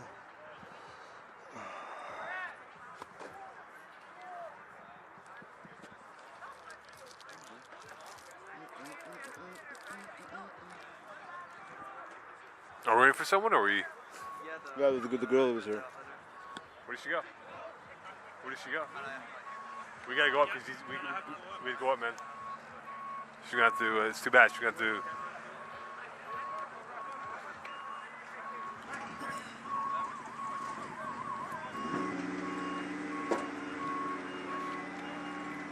Welcome back here to Cavs TV as we get ready for second half action between Champlain and Victoriaville. Back to square one at 17-17 apiece with 30 minutes to go. Champlain will get the ball to start off the second half here, Brent.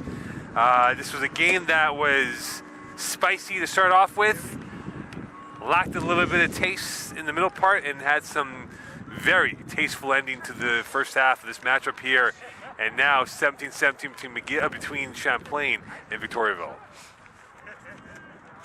Yep, spicy indeed. The offense is flowing back and forth for both teams. So it pretty much is going to be who can make. We saw one stop made in the first half. Can we get a couple more from both teams to lead the points? And the ball comes off the tee, and they might have to have something to hold that football now because the wind is starting to pick up here from Seaway 3. And we'll see if this will come off again here from the kicking tee. And we're about to get underway here. 30 minutes to go in this matchup. And this will be a line drive kick. Bentley will turn it back. He loses it momentarily. He gets it back now to the far side. He goes. He's got momentum. Bentley's got a hole, and away he goes. And up ahead to the midfield, and that was very close from being blocking from behind. There's a flag on the play, though. And we'll see if this will be against Champlain, and if it is, they'll move it back a few yards. Yeah, you hate to see that after such an explosive return right there by Bentley, and that's what he brings to this lineup. Whether he's at quarterback, whether he's serving as a returner. It's going to be a face mask call, actually, I believe, against the Vulcans. So unnecessary roughness penalty against the Vulcans. So that's huge right now for the Cavs. So not only did he have the big return by Bentley, you have an extra 15 yards there going against Victoriaville. And now they'll have this ball at the 42.5-yard line. And Champlain looking to get the first points, whether it's 3 or 7, on this opening drive. Frederick is now the receiver to the far side, Etchell on the near side. Parkinson in the backfield, and here is a handoff to Parkinson. Shamar Parkinson is going to get up ahead. He had good momentum, but it was skunked by the linebacker and by the D lineman, of course, led by Belvance of Victoriaville. Yeah, so a small minimal gain right there. I believe actually no gain right there by Parkinson. One of the few times so far in this contest that Parkinson's been stopped. Obviously, he doesn't want that to continue. And again, he's had a phenomenal game so far. Again, a big week last week against Shawinigan, picking up where he left off here tonight against the Vulcans. Empty backfield, Langelier rolling to his right. Will he take off? Yes, he will. And he will slide his way through. And you wonder what that hamstring issue that he has. If maybe he was at full health, that would have been a first down. Yeah, you have to imagine. I mean, again, that's a pickup right there, but not enough. So I believe it was So he picked up about only 5 yards. It looked like he picked up about 7 or 8, but only saying he picked up 5 on that scamper right there. But yeah, Todd, to your point, Mo, he came off the field. I believe he was holding his right hamstring on the play right before the Bentley run. So we'll have to see if that's going to happen. Obviously, he's able to continue, but I wonder if that's going to slow him down on his rushing attempts. It'll be 3rd and 4 from the 36. Strong return. They need to get a first down to prolong this drive.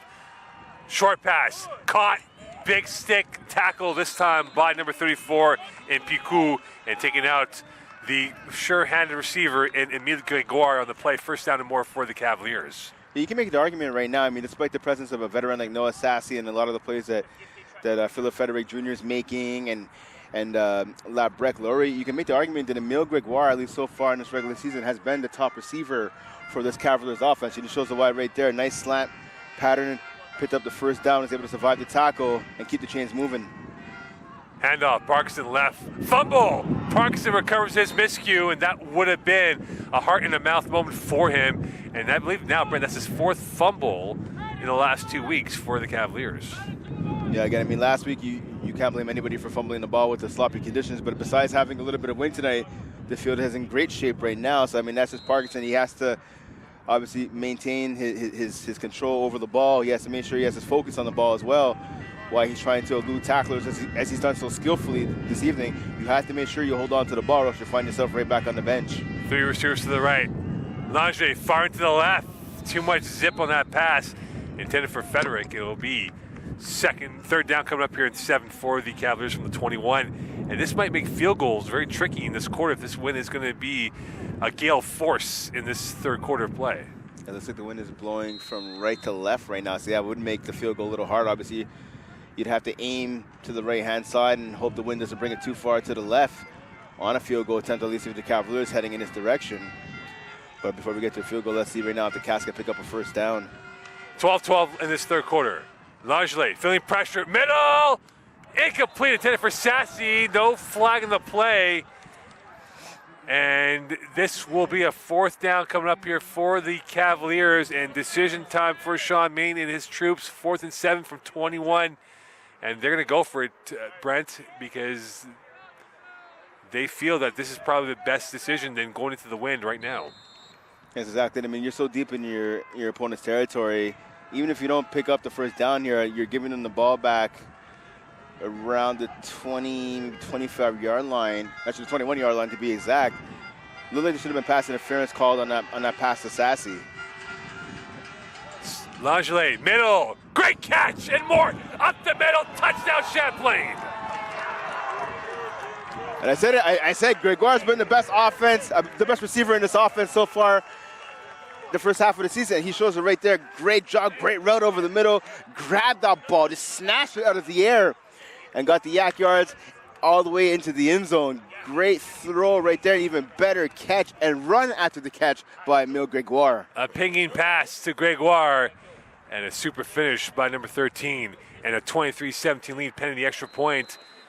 And Champlain back up now what could be 7 points. What a throw on 4th down. And now the Cavaliers will be back in the pole position going through the remainder of the 3rd quarter at least. And the kick is up and good. So a 24-17 lead.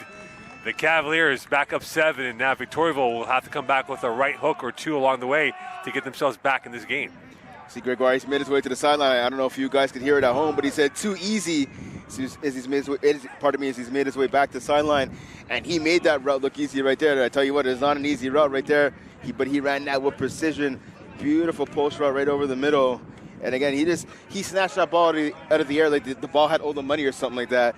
And again, able to not only come up with the catch, but then to split the defenders to get right into the end zone.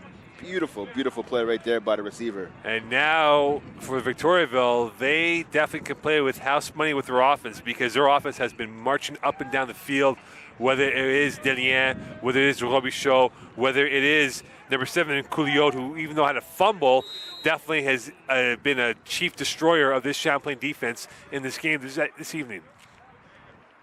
Yeah, a lot of firepower for this Vulcans offense. I mean, listen, right now Champlain has the lead, but this is far from over. Returnable near side. Here is Delien.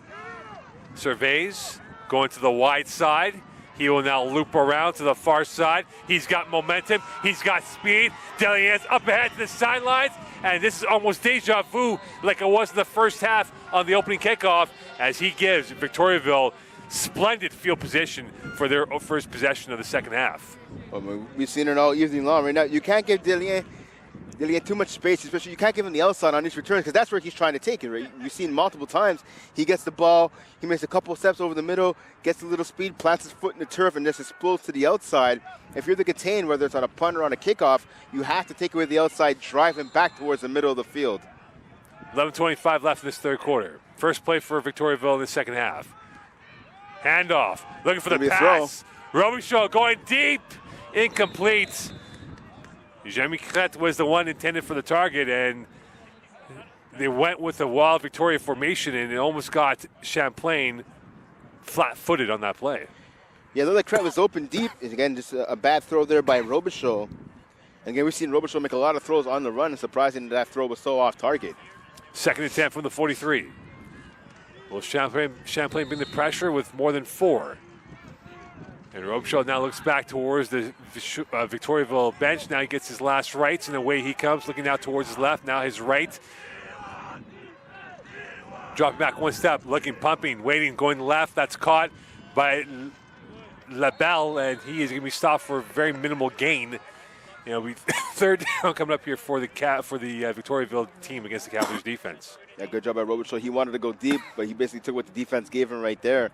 Wasn't much of a pickup. Good job by the Cavaliers rallying to the ball and only letting the Vulcans get 2 yards on that reception. 10:52 left here, 3rd and 8 from the 41. You imagine this is 4-down territory for Victoriaville by the way this game's going. Robichaud stepping up. Will he take off? Look at him go. The ingenuity. Robichaud is going to run. He will be close to a first down, and he's going to be very close to a first down. And it will be a first down. And again, his legs has been simply torpedoing this Champlain defense, keeping plays alive. Yeah, definitely. And we saw right there a bit of a different formation. We saw, I believe it was Henry Jr. go to the inside. And we saw Rick Manny, who's usually a defensive tackle, coming off the edge, number 4. He's doing it again right now, and both of those guys missed a tackle on Robichaud.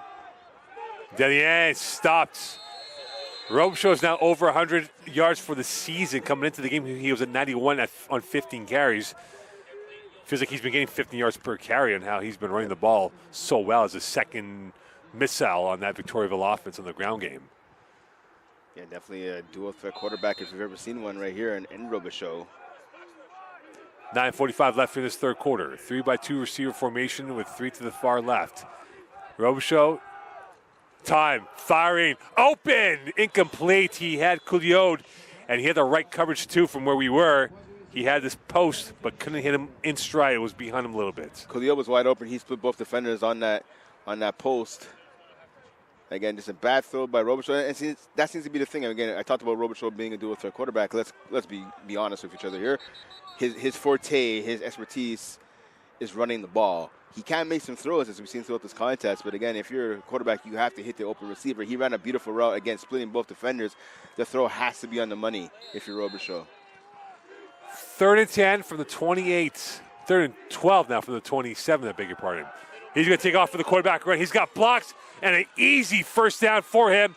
And this has become the Route 1 option, still going strong, using his legs. And you have to wonder what adjustments can Champlain do, knowing that it's his legs that's getting these first downs on 3rd down opportunities. Well, whether it's Caleb Sassy or one of the other linebackers, they're going to have to get a spy on a quarterback because he's not even bothering that for the most part to run outside. He's running pretty much straight up the middle. You have to have a spy. You have to have someone in the middle linebacker or even have one of the halfbacks come down late to spy. Because, again, he's just killing them by runs over, right through the middle, right through the heart of the Cavs defense. 8:53 left here in this third quarter. Delien pulling out now. Robichaud, end zone. Is it touchdown? It is. What a response from Victoriaville. 24-23, pending the extra point. And this was all the quarterback on Olivier Robichaud, what he did with his arm and his legs on that play. Yeah, great catch right there. Saw by Delien. Just beating the tight coverage right. Sam Hurtubise, number 34, he was in great position right there. He even made the tackle right at the goal line. But again, a great catch. Good job by the receiver of making the catch and coming down, surviving the tackle to the ground. And we are a single point away from bringing back parity in this matchup. A game that has definitely lived up to the boxing match that was anticipated. The kick is up and good. We are back to 24 apiece here from Seaway 3.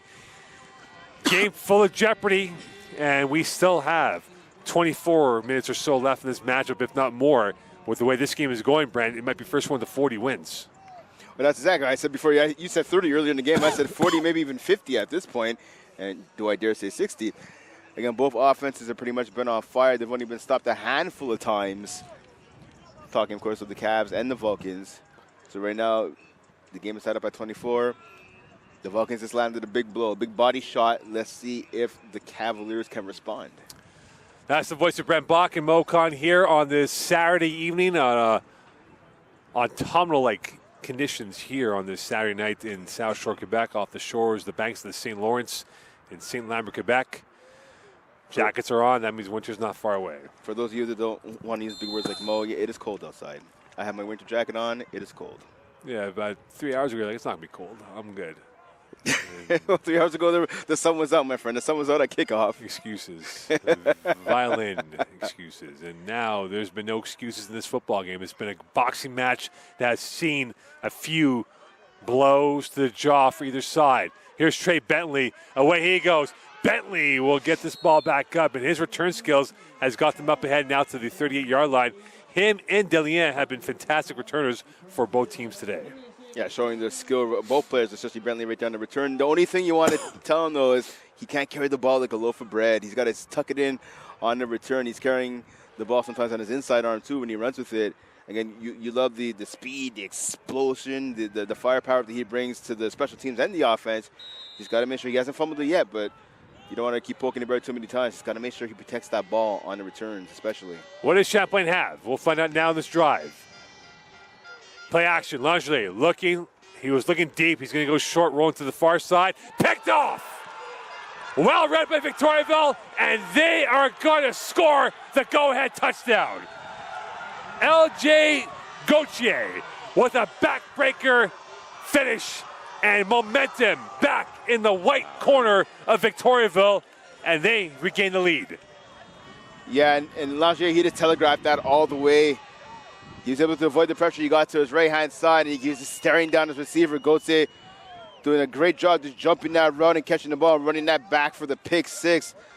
Unfortunately there for the Cavs, but the momentum now swinging in the favor of Victoriaville after that huge play by L.J. Gauthier. And you can see the elation on the Victoriaville bench and the dejection on the Champlain bench. From a moment of madness for Champlain, Victoriaville smelling like roses after that INT pick six by L.J. Gauthier. And now, pending the extra point, could be up 31-24 midway through the third quarter of play. And the kick is good. 31-24 lead for the Victoriaville Vulcans. And now Champlain will have to come back and chase this game as they were up by 7 and now down by 7. Well, I mean, listen, they started this game down by 7, right? To start off the first drive, the Vulcans marched all the way down the field, took a 7-0 lead. So this is not unfamiliar territory for the Cavs, but they have to respond again. That we talked about Delane got the big touchdown there to tie this game up at 24-24, and literally one play after the return, we saw that pick six. So right now all the momentum is swinging in Victoriaville's favor. So it's going to be on the Cavs, especially their offense. They're going to have to come out now, control the ball, control the clock, and they're going to have to answer back. Well, Brent, how does Langier respond? Because he was having a great game, and his first real adversity of a game-changing play, perhaps, of a pick six, could change the mindset of a quarterback at this juncture of how this has been going punch for punch from either side. Well, he doesn't have to think too far back in the past. I mean, just, again, go back to the first quarter of this game. They were down early. They faced a little bit of adversity, being the Cavs as a team, not just the offense. They were able to fight back. He's just going to have to do that here. You can't toss up those 50-50 balls where the defender is right in the back pocket of the receiver. You have to be smart with the ball and protect it. Both teams have created turnovers, and they scored touchdowns off of it. And here come the Cavaliers. Gregoire with the return just over the 27-yard line. And now, what do the Cavaliers have in store? Could they go into their bag of tricks, the South Shore bag of tricks, to get themselves a touchdown here? And the fizz has definitely been let out of the bottle with the explosion of euphoria from the Victoriaville bench. 8:05 left here in this third quarter of play. Langier has a 2-by-2 receiver formation, now making 3-by-2 on the near side. Parkinson in the backfield. Here's the handoff for Shamar Parkinson to the left side, and he is going absolutely nowhere, taken down by number 51 and Thomas Brunet. And Shamar Parkinson has not been getting the holes as he once did in the first half of play. Yeah, but you got to be patient with the run game, right? I mean, this is something you can't just go out and assume you're going to have like these big gaping holes in every play. I mean, that's what it looked like, at least in the first half, like they were going to, but you can't expect that every single play. Just stay patient, stay with the game plan. The offense has been marching down the field.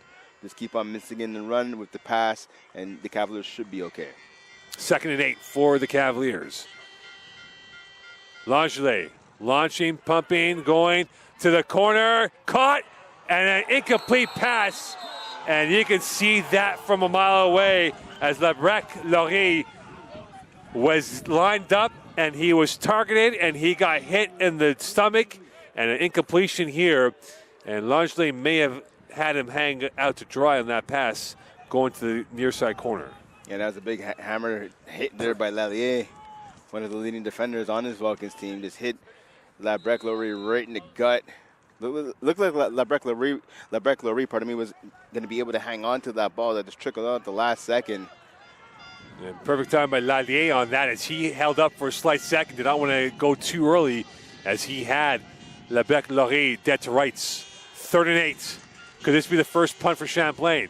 Langelet launching near side, incomplete. Federic was the intended receiver. Lallier in on the coverage, and a punt coming up here for Champlain. And now the hammer will go back into the hands of Victoriaville, and a chance to maybe go up by 2 scores in this matchup. Well, if you're the Cavs, this is it right here. I mean, it's not going to decide the game, obviously, but you have an opportunity to make a stand. The defense has come out now. They got to make a stand, get the ball back for their offense. Unfortunately, the offense didn't look that great on that possession right there. But now here's a chance for the Cavaliers to bail out their offense.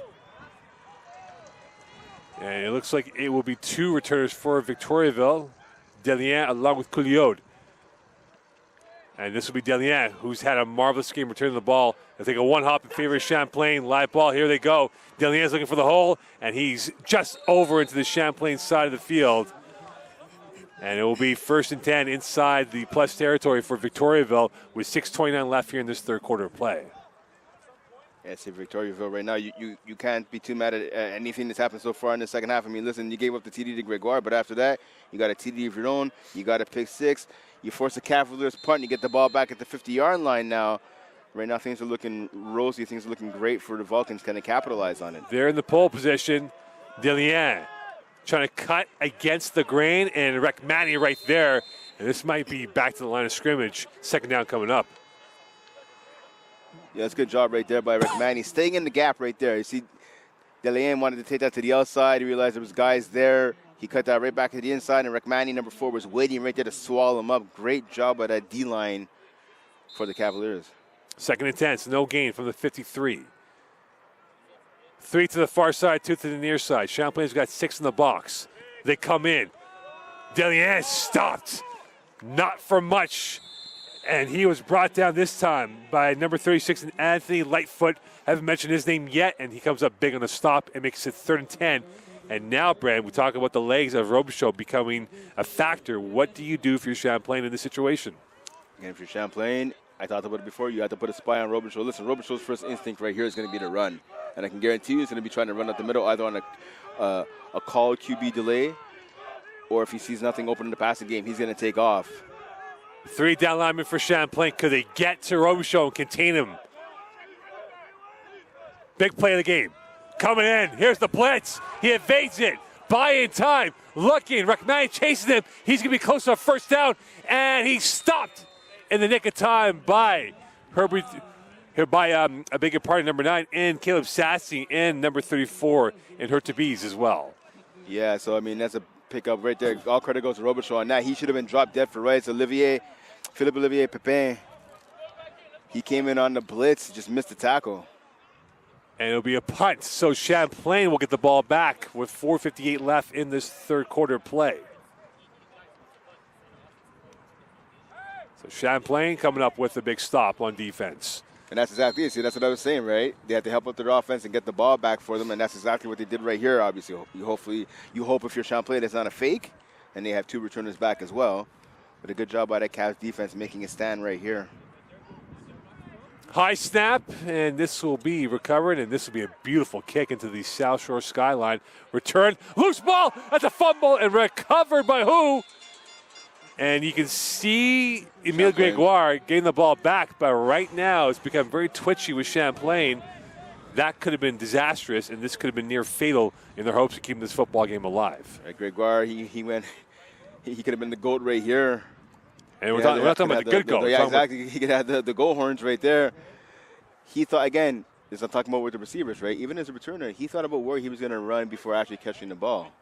So there's no flag picked up by the referee. And with 4:34 left in this third quarter play, this Champlain offense has been stuck in park.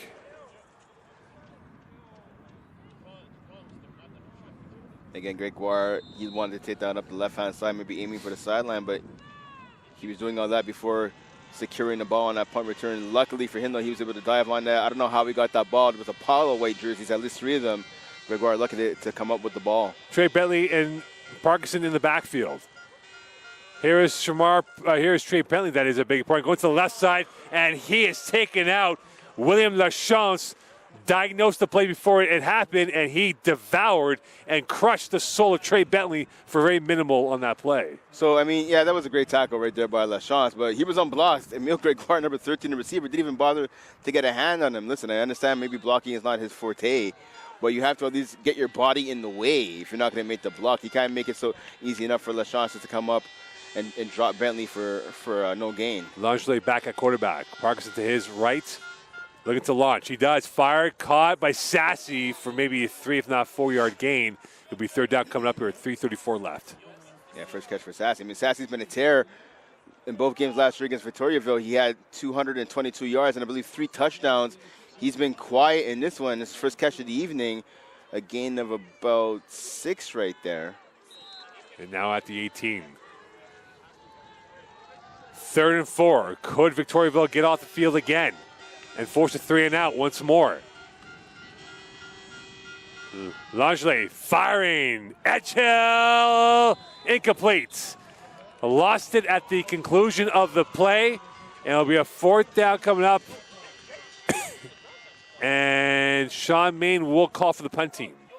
Yeah, I mean, that's a tough catch for Edgehill to make, but the ball was thrown exactly where it needed to be. It was thrown low and away from the defender. Edgehill, despite having to go down to get it, that's a catch he's going to need to have. And with 3:03 left, Victoriaville now has a chance. And Edgehill will get back on the field for punt coverage from the 18-yard line. South of 3 minutes left in this third quarter play.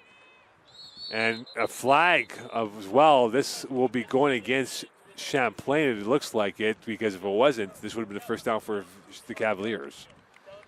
Yeah, it's going to be a false start. Some of the Cavs players actually really think it's against the Vulcans, but it's clearly against Champlain.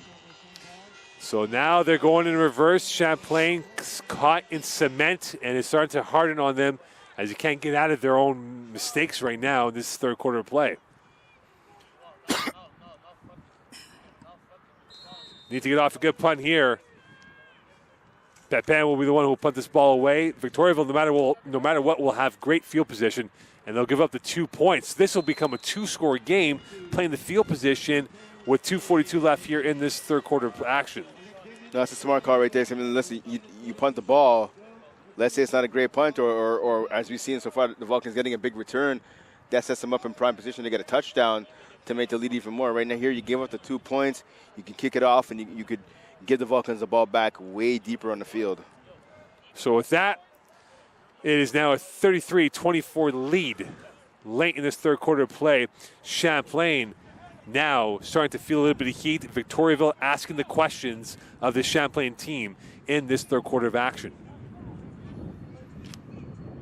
Can be talked about coming into this game. This is a a litmus test for both teams. Again, both teams, specifically the Cavs, 3-0 against some of the weaker teams in the conference, and Victoriaville 2-0 against weaker teams as well, but 0-1 against Huntsic, one of the top dogs. So we're saying obviously whoever comes out of this game with the W is going to be looked at as one of the elite of the division. Right now, the momentum and the favor of the game is obviously right now in Victoriaville's favor. But again, we have a whole 2:42 left in this third and a whole fourth quarter left to go. Lots of time for the Cavaliers to come back, but they're going to have to move the ball offensively. As you talked about a few minutes ago, the offense seems right now to be stuck in park. And this will be a choppy kick. Return ball. Takes a one-hop, live ball coming at the Couliot. Now to the left field he goes. He's got space. They have been dashing the special teams of Champlain all night long. They have had great field position pretty much from midfield and beyond into the Champlain territory. And Brent, this could be the reason why this could be their passport to victory on the special teams on what they've done on the return game. I mean, that's exactly it, right? I mean, we talk about the two main phases being offense and defense, but special teams is just as important. And whether it's De Leon, or Coolio, the return game for the Vulcans has been eating up tons of yards on either a punt return and kick returns as well. They're almost been like Pac-Man out there. Robichaud launching. That's caught up the sidelines, far side. A game-saving tackle by I beg your pardon, Cote, that is, against LaBelle. And that will be a first down here for the Victoriaville offense. 2:10 left in this third quarter. Yeah, LaBelle was wide open on that hook on the sideline, but there was a running back in the flats who was wide open as well. I believe that was Delian. He was wide open coming out the backfield, but Robichaud didn't look in his direction. First and 10 from 38. Play action, middle. Great catch. LaBelle up the middle, and he got that right by Lachab. And now, by Cote that is, and now Victoriaville is in business with 1:42 left in the third quarter. Yeah, great hands right there by LaBelle. That catch was all hands right there. Able to extend the arms and corral that ball right in. First and 10 from the 18. 4 pack receivers on the right. Delien is in the backfield. LaBelle is all by himself on the far end in a one-on-one. Who is going to be the one to make a play for Victoriaville? Swing pass, near side. Delien's got space. Delien is brought down from behind, this time by number 34 for Champlain in Hurtubise. And there is an injured Champlain player on the ground, on his stomach.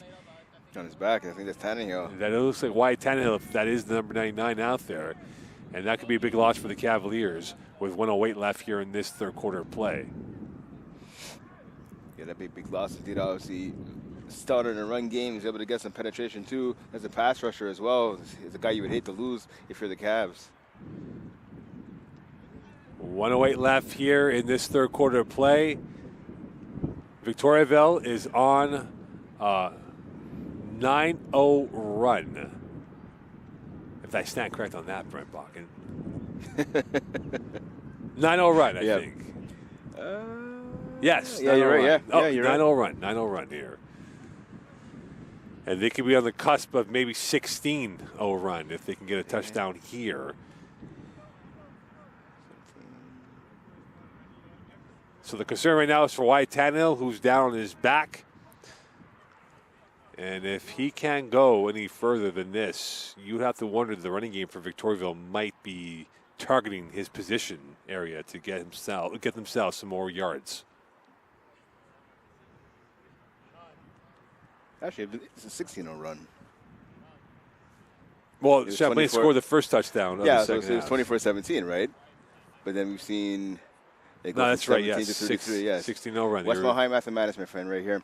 16-0 run for Victoriaville. 16-0 run. That's correct. Let's just remind everybody at home that Mo went to the school formerly known as Waker, so that could explain why his math is a little bit off. But we continue.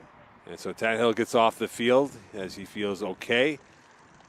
But you wonder how long he will be off for, and that's going to be the question for them moving forward here. And it looks like he might be out for the rest of the game. That is a tough blow for the Cavaliers. And with that, they're going to have to bring in the youngster in Malcolm Fontaine into the game, who is a former hockey player, actually, and now playing D-line for the Cavaliers. So Tannehill is going to go to the blue tent. And now with 1:08 left, could they add on more points here in this quarter? Play action. Robeshow's got time. Launching. Touchdown. Incomplete. LaBelle had it and dropped it. And 56.6 left here in this quarter. I mean, that throw was a hard catch to make. I mean, that was a bullet right there by Robeshow. But considering how LaBelle, the catches and the amount of catches he's made on this drive, you kind of expect him to come up with that one. So rare drop there by LaBelle off of a bullet, a dart right there by Robeshow. 4 to the left. Robeshow looking towards the right. Flare pass. Incomplete. Too much depth on that pass. Intended for LaBelle. Into the coverage was Cote. And now it will be 4th down and 2. Does Victoriaville feel like playing with house money? If I was Victoriaville, I'd go for I go back to the run game. I'd go for it on 4th down here. Run the ball right up the middle. I don't know why they're getting pass happy right now. They feel they have this game in control. They're up by 2 scores, so they do have some runway to work with. Robeshow, pressure. He's looking, flagging the play. Hold. And a sack, but the flag on the near side. And this might keep Victoriaville's drive alive, pending the call. There's going to be illegal contact actually against Champlain. It is. Cote. And they roll the dice in favor of Victoriaville. And they now are going to have the narrative in their favor with them having the ball probably at the 1 yard line or so, give or take. So Cote, what he did against LaBelle, he basically put him to the ground after the 5 yards, where you're allowed to pretty much almost do anything you want to a receiver, but after 5 yards, you can't put a hand on them. And Cote getting the call going against him here, extending this drive for the Vulcans. So on the 5 yard line, this should be the last play of the 3rd quarter. But right now, Victoriaville has Champlain to the sword. Handoff, Delien stopped by Lightfoot, and that will be it for the 3rd quarter. 4th quarter action upon us. Right now, Victoriaville could blow this game open and maybe be on what would be a 23-0 run since the Champlain touchdown to start off the second half.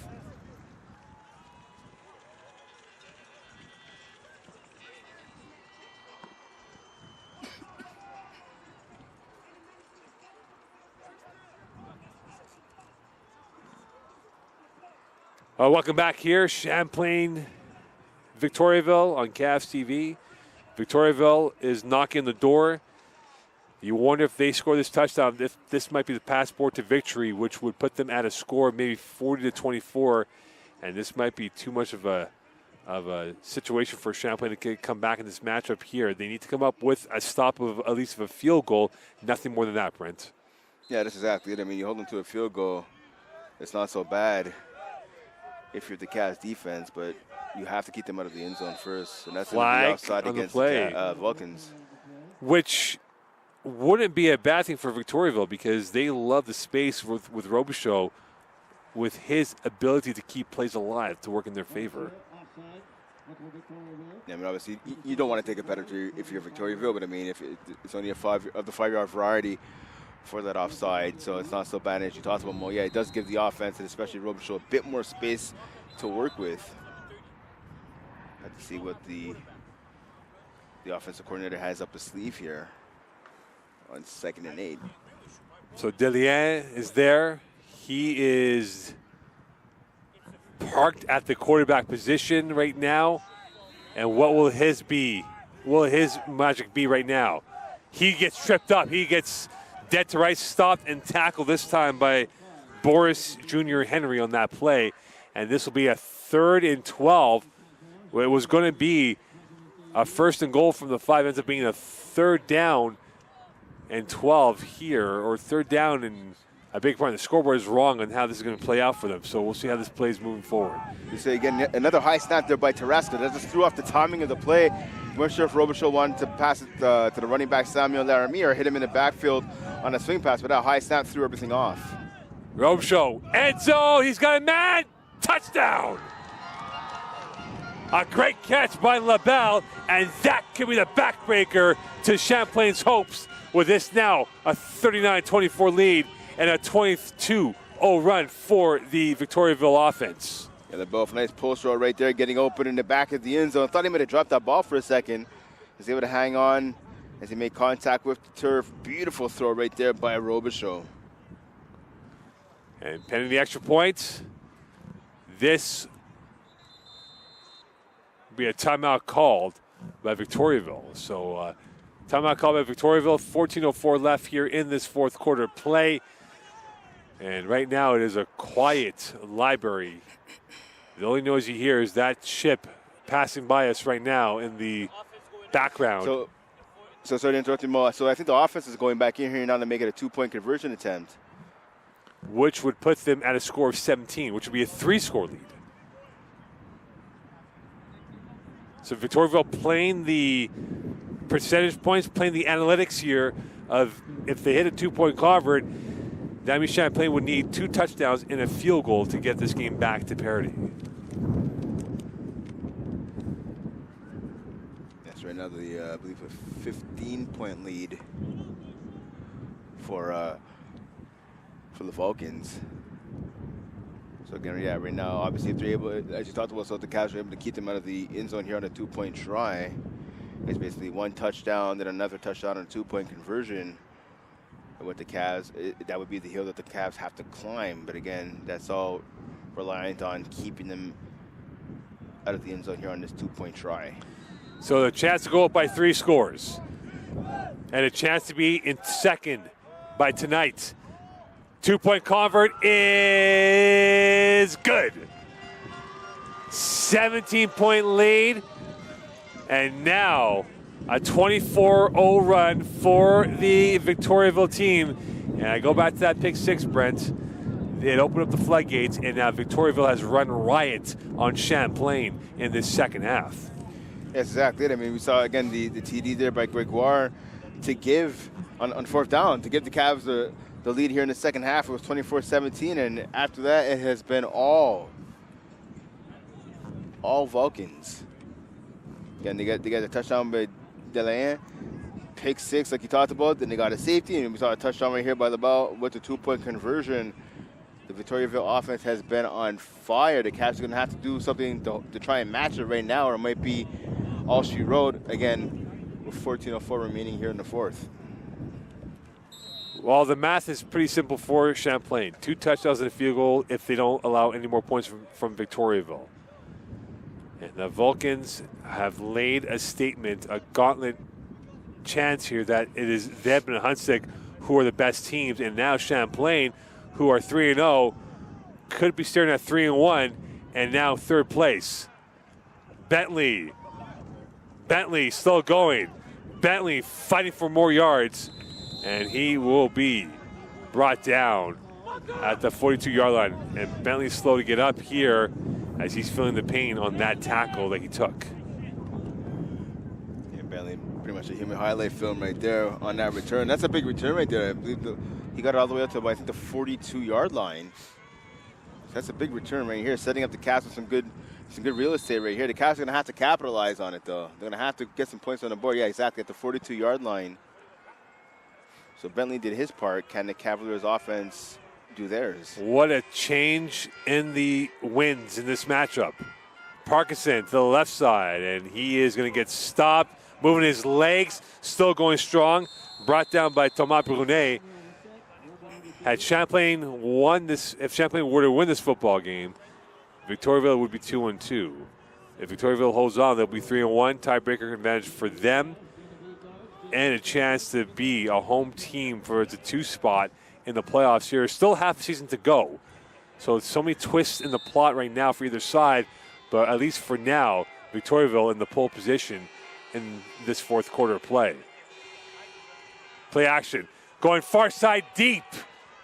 Incomplete. And that was intended for Jaden Edgehill. It'll be a 3rd and 1 coming up here from the 51. So they did have the luxury of going for the deep shot on a 3rd and 1 coming up. Well, that's exactly right. I mean, you go back to that first down run by Parkinson. They had said it was only a pickup of 8, but they gave him 9. So, I mean, that's a good aggressive run. And for Parkinson, we saw he should have been stopped for about a 2 or 3 yard gain, kept the legs moving, dragged a bunch of defenders with him. So that, as you talked about, set up that opportunity for that deep shot on 2nd and 1. Now, right here, you can go to the run, you can go to the pass. A lot of options right here for this Cavs offense to try and pick up the first down. Victoriaville showing a blitz. They drop out of it. Here comes this backside blitz. Picked off. Overthrown. LJ Gauthier has been a demon against the Cavaliers, and he's going to go down the sidelines. One man to beat, cutting against the grain, and he will score. Dagger into the hearts of the Cavaliers, and a touchdown to make it 47-24, flagging the play. And we're going to see, I think Anthony Kotas, the right tackle there, he's getting a flag there. He was just pushing over Victoriaville players on purpose. That touchdown was already going to be scored. He pushed on 2 players that weren't anywhere close to making a block on that play. And that's where the flag's going to come. So it's going to be, they're going to have the conversion right here. Is Victoriaville. I think maybe this penalty is going to apply on the kickoff. Josh, keep your composure. And now a 30-0 run by Victoriaville. They have definitely dismantled the Cavaliers as plan A, B, C, D, and E has gone out the window for Champlain in this game. Yeah, that's another pick 6 there. Pending the penalties right now, which are going to go against Victoriaville. So the touchdown may not stand, but nonetheless, though, the interception will. So the touchdown will not count. I think so. I think they're calling a block in the back against Victoriaville and roughing going against Champlain. Yeah, so you're right, partner. The touchdown will not count. So for LJ Gauthier, that would have been his second pick 6 of the game, but that's getting called back because of the block in the back penalty. And now the tails are up for Victoriaville, knowing that one more score would put this game away. So despite all the mayhem that happened, right now the Cavaliers still have a chance right here. They have to get a stop here. They have to get the ball back to their offense. Handoff, left side, and right there is Delien, who got very little on that run as he was brought down very quickly, this time by the front four Champlain, led by number 50 in Tristan Reed. Yeah, Tristan Reed, good job keeping his position at the end of the line and coming down and making a tackle right there. Good job by number 50, the defensive end for the Cavs. 4 to the left of Robichaud. Play action, middle. Oh, my, LaBelle had the wrong angle of his fingertips on that football. It'll be 3rd and 10.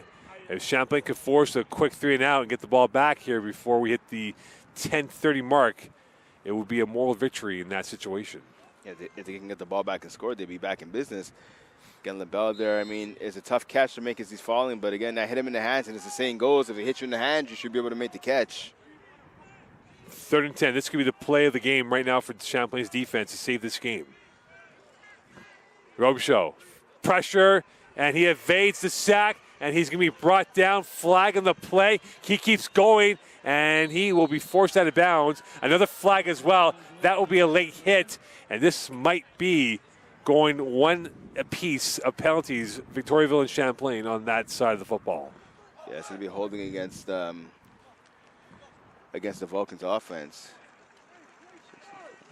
But also, this penalty would be going against Champlain, so this might offset. Yeah, right, so penalties for both teams. Have a redo it downs.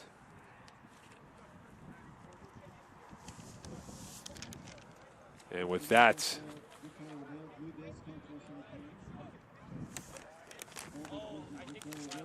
so an offset, it looks like, coming up here. And a hush has fallen over. The only thing you can hear is the highway, and the cars going east and west on the 132.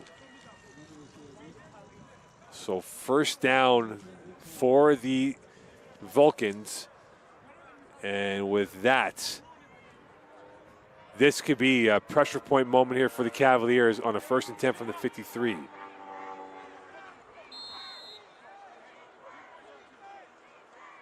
Robichaud, play action, he gets it off, and that will be carried this time by number 30 in Samuel Laramé.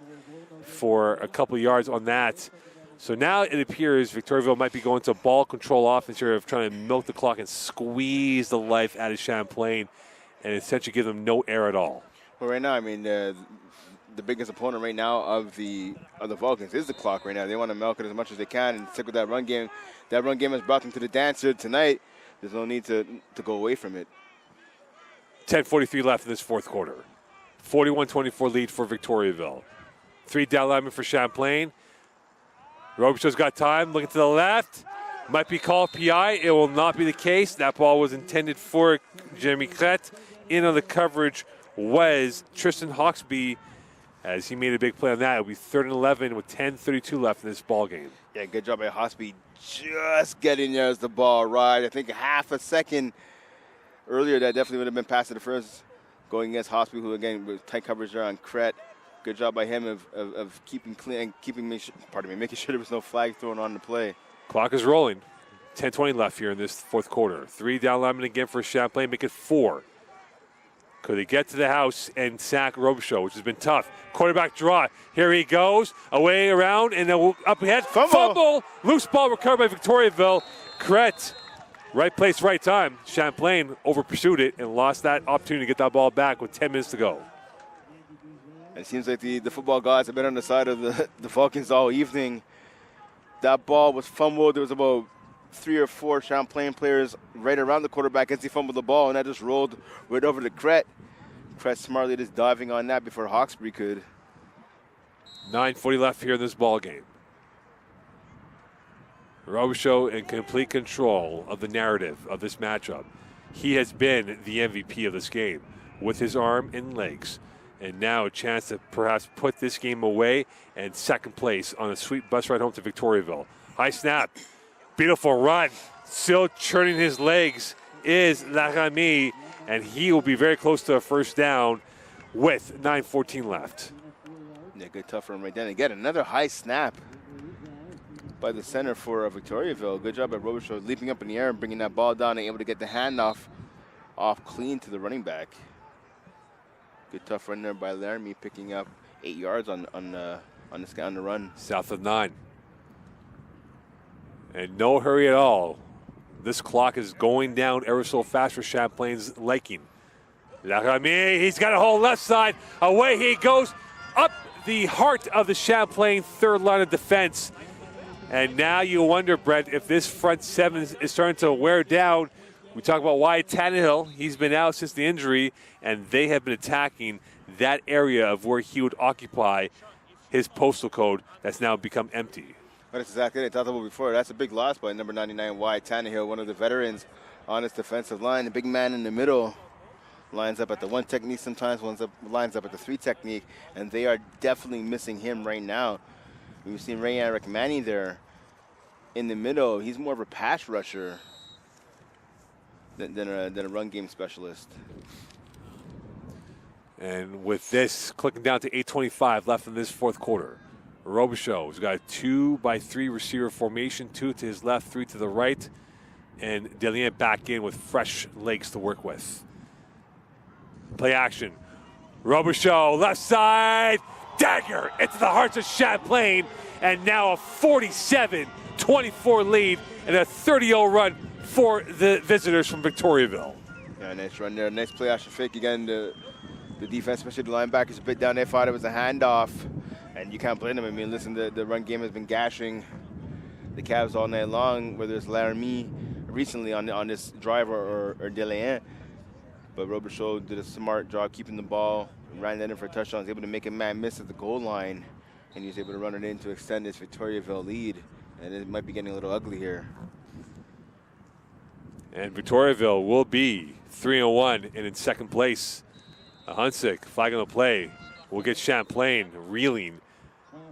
And it gets no easier for the Cavaliers as they will play the pinnacle of the Quebec Conference in Division 3 in Hunsick next week. And if they can pull off the win on the road in Hunsick, it would open up more question marks on who would be 1 and 2 going towards the final 4 weeks of the season in the month of October. But right now for the Cavaliers, they have to lick their wounds because Victoriaville is on their way to victory, up by a score of 48-24. and have gone on a 31-0 run against the Cavaliers in the last 19 minutes of play. Again, I mean, a touchdown by Emile Gregoire. It seems like it was a lifetime ago for the Cavaliers offense. I had a chance to look during this last drive right here by the Vulcans. The Cavaliers offense was on the sideline. Offensive guard Mayor Rickmanny. He was basically reading the riot act to his offensive teammates, imploring them. They have to get it going. They have to get their act together. They can't be taking any dumb penalties. He was just imploring to them they have to get it going if they want to have any chance of coming back. And this one, mind you, could be too little too late, down by 24. But again, we've seen crazier comebacks. Again, with over 8 minutes left in this fourth quarter here. If the Cavaliers want to have any chance to make it a comeback, it's going to have to happen fast, and it's going to have to happen now. They need a tonic here to get back in this game. It's been absolutely adrenaline fueled for Victoriaville, and they have not been stopped.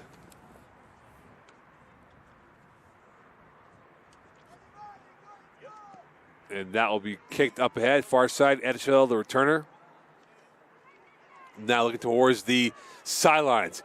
He's got a hole up ahead to the left end, and away he goes, and forced out at the 35. And now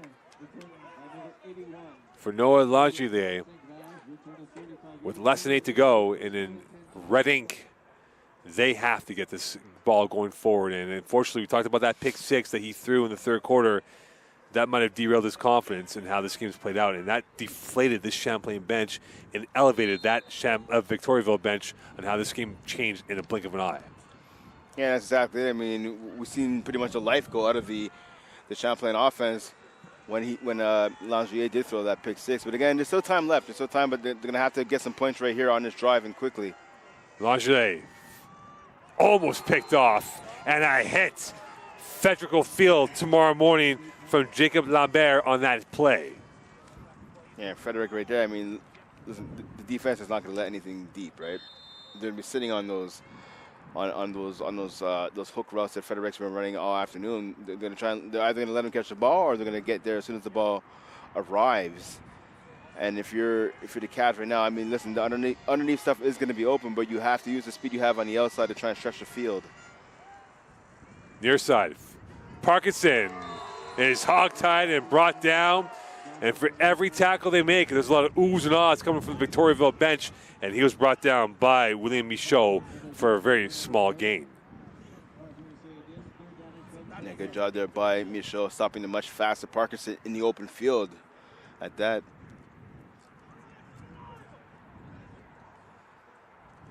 Now 3rd and long, now 3rd and 10. It's been 2 plays with basically no gain for this Cavaliers offense. They're going to have to see what they have dialed up their sleeve here on 3rd and long. They're going to have to come up with something to get the chains moving. Well, there's no question. It's 4 down territory for them. Langelier pumping. He's pressured. Short. That's caught this time by Labrec-Laurie. And it'll be a 4th down and 2. And this is definitely 4 down territory for Sean Main's offense. And they will actually move the sticks. So it'll be 1st and 10. Keeping the hopes alive, albeit, though, a lifeline on their deathbed. Yeah, the throw there by Langelier, it wasn't the prettiest throw. He looked like he wanted to get rid of the ball sooner. He did a pump fake, had to bring the ball up to his shoulder again and finally release it. Nice catch there off a difficult pass. Nice catch by Gregoire. Handoff, Parkinson going nowhere, but into the arms of the man they call Zachary Leblanc. And a big play right there by the Cavaliers defense. And a big part of that was Benoit Pilote in on the tackle, number 42. Yeah, Pilote came in there like a missile. He was unblocked. Able to wrap up and bring down Parkinson for a loss of 1 right there. The offensive line, which was blocking so well in the first half, and even in the third quarter with the run game, they've lost some momentum as well. They lost a little bit of steam. Parkinson, again, as you talked about earlier, Mo, not seeing the holes that he had to run through before. They've clogged those holes, and now they force Langelier to be the passer. And here he is going deep far side, and Sassy was the intended receiver. In on the over-the-top coverage was Isaac Lallier. It'll be a 3rd and 11 with 5:14 left. And that simply wasn't there. I mean, Sassy was double covered, and the pass was way off target. If you're the Cavs right there, though, I'm wondering why don't. I mean, listen, you're going to go for it on 4th down. You have to. Why not pick up something over the middle or something on the outside, at least to make it 3rd and short, 3rd and 2, 3rd and 3, 3rd and 4, instead of going for the money shot right there. Tight end right. Langley pumping, stepping up, near side, Frederick, caught. And that will be close enough to a first down. And will this be a first down where the referee has his foot? It looks like it's a first down, but the opposite end, there's a flag, though, in the backfield. So this might be going against Champlain, Brent.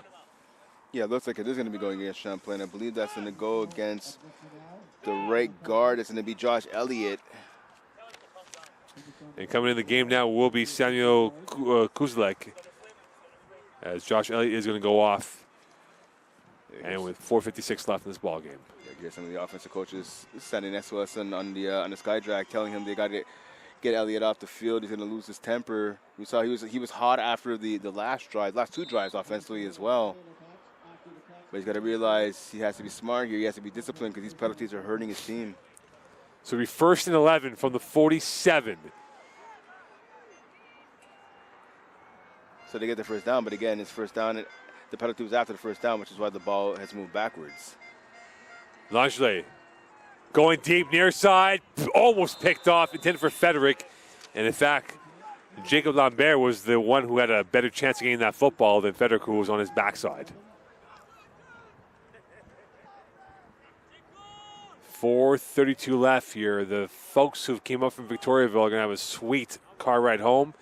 And the young men from this Vulcans team will have a sweet bus ride home if they're going to hold on to this lead. And by the looks of it, Brent, from the percentage points of where we are from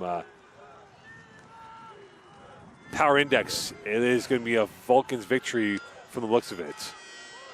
Bobble snap, Parkinson, and he is brought down by 2, and he's definitely been taken out by Zachary LeBlanc, who's had a masterful football game. The centurion of this defense, patrolling and controlling that center field area, and he made it look easy on that tackle against Parkinson. You see Parkinson coming off now. Chem Zidi coming into the game, number 33, to running back. More of a special teams ace for this Cavaliers squad, but he's going to come in and try to add something to this offense right now. They need something. They need a spark. 3rd and 11. Langley. Middle, caught, enough for a first down, and right there is number 13 in Emile Gregoire, and brought down quickly. So they get a first down, keep the drive alive here, but with 3:34 left here, Brent, this racetrack is starting to become shorter and shorter, and we're almost approaching our final destination in this matchup. Oh, that's exactly it. I mean, right now, if you're the Cavaliers, you just want to get some points on the board. You're probably not going to have enough time to make the comeback to try and get the W, but at least, again, the point differential is going to be huge in the standings, so at least you want to trim down this lead. Going deep, far side, Edgehill, the man, intercepted. Lallier, down the sidelines he goes, up ahead and forced out of bounds, and that will be it for Champlain. Victoriaville will be 3-1. Champlain will drop to 3-1, and now the chase begins for Champlain to get back to that home field conversation going towards the month of October. Yeah, and that's a great pick there by Lallier.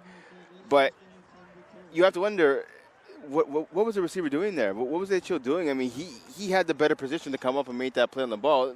Maybe not necessarily meant to catch, but at least use his length to bat the ball out of dangers, out of harm's way. Well, those questions will have to be answered on Monday morning when they have their film session. And now the backup quarterback in the game in Alex Gouin, as Victoriaville, knowing this game is all but wrapped up here. Statement game for the visitors. They are going to win this game. And now the 3-minute whistle has been blown here from Seaway 3. Second best defense in the league, showing why they were regal today. Yeah, that's exactly it. I mean, and good job here by the coaching staff for the Victoriaville Vulcans, just getting their backup quarterback in the game right here. You want to keep Robichaud out of harm's way.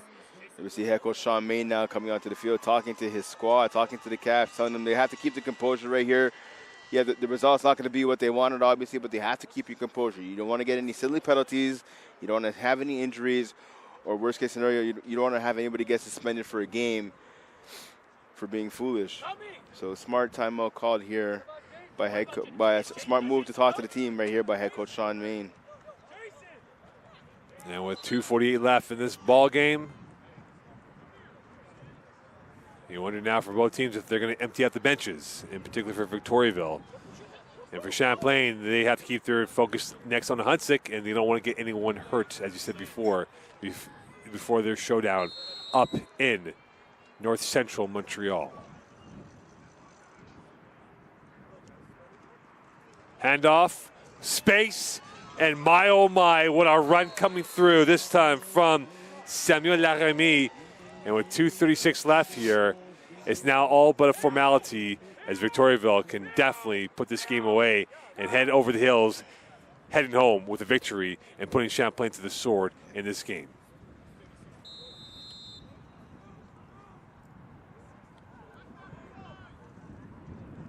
Final plays of this game. What a turnaround in this matchup. A 31-0 run by the Vulcans.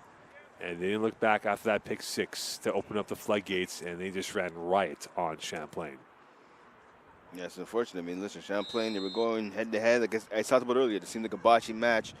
Both sides were getting in some really big shots, landing some haymakers, but each team came back to respond with a heavier shot right after. But again, you talked about Mo, that pick six seemed to be pretty much a knockout blow right there for Victoriaville over Champlain. But again, this is still early in the season, right? We're only at the halfway point of the year now. We're approaching, the halfway point of the year. Champlain's going to have to have some questions answered, over the second half of the season. They'll have a stiff examination on the film on Sunday and Monday, as they get ready for Huntsic next weekend.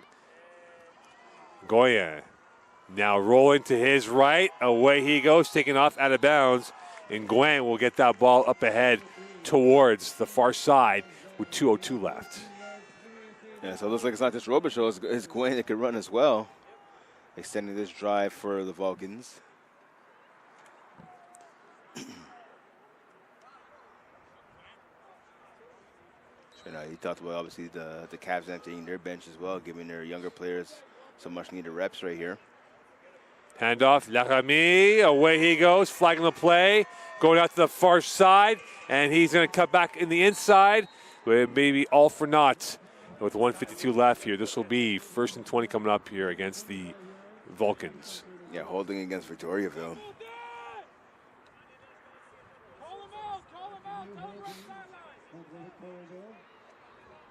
So obviously, if you're both teams right now, you just want to try and keep you guys healthy. Both teams have big games coming up next week.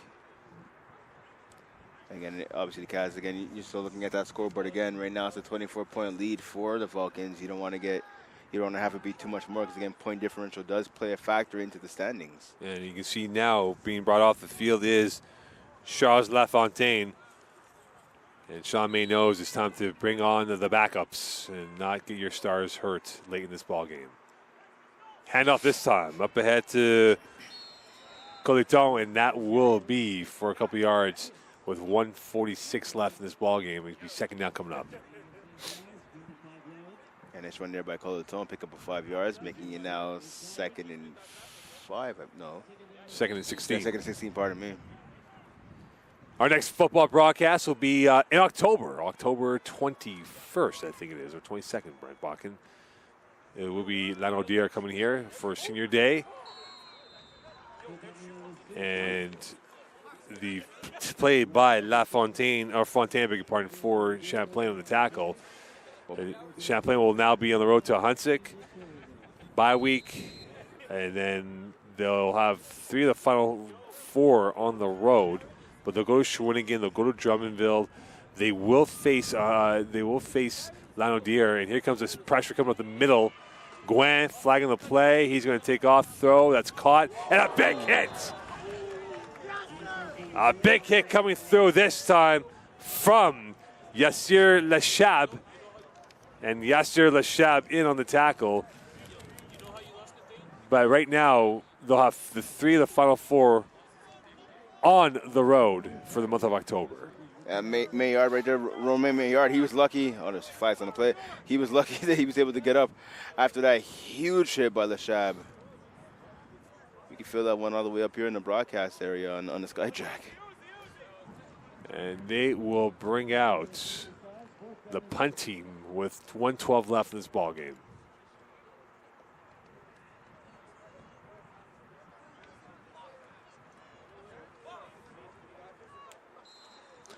So, Brett, your game ball goes to who?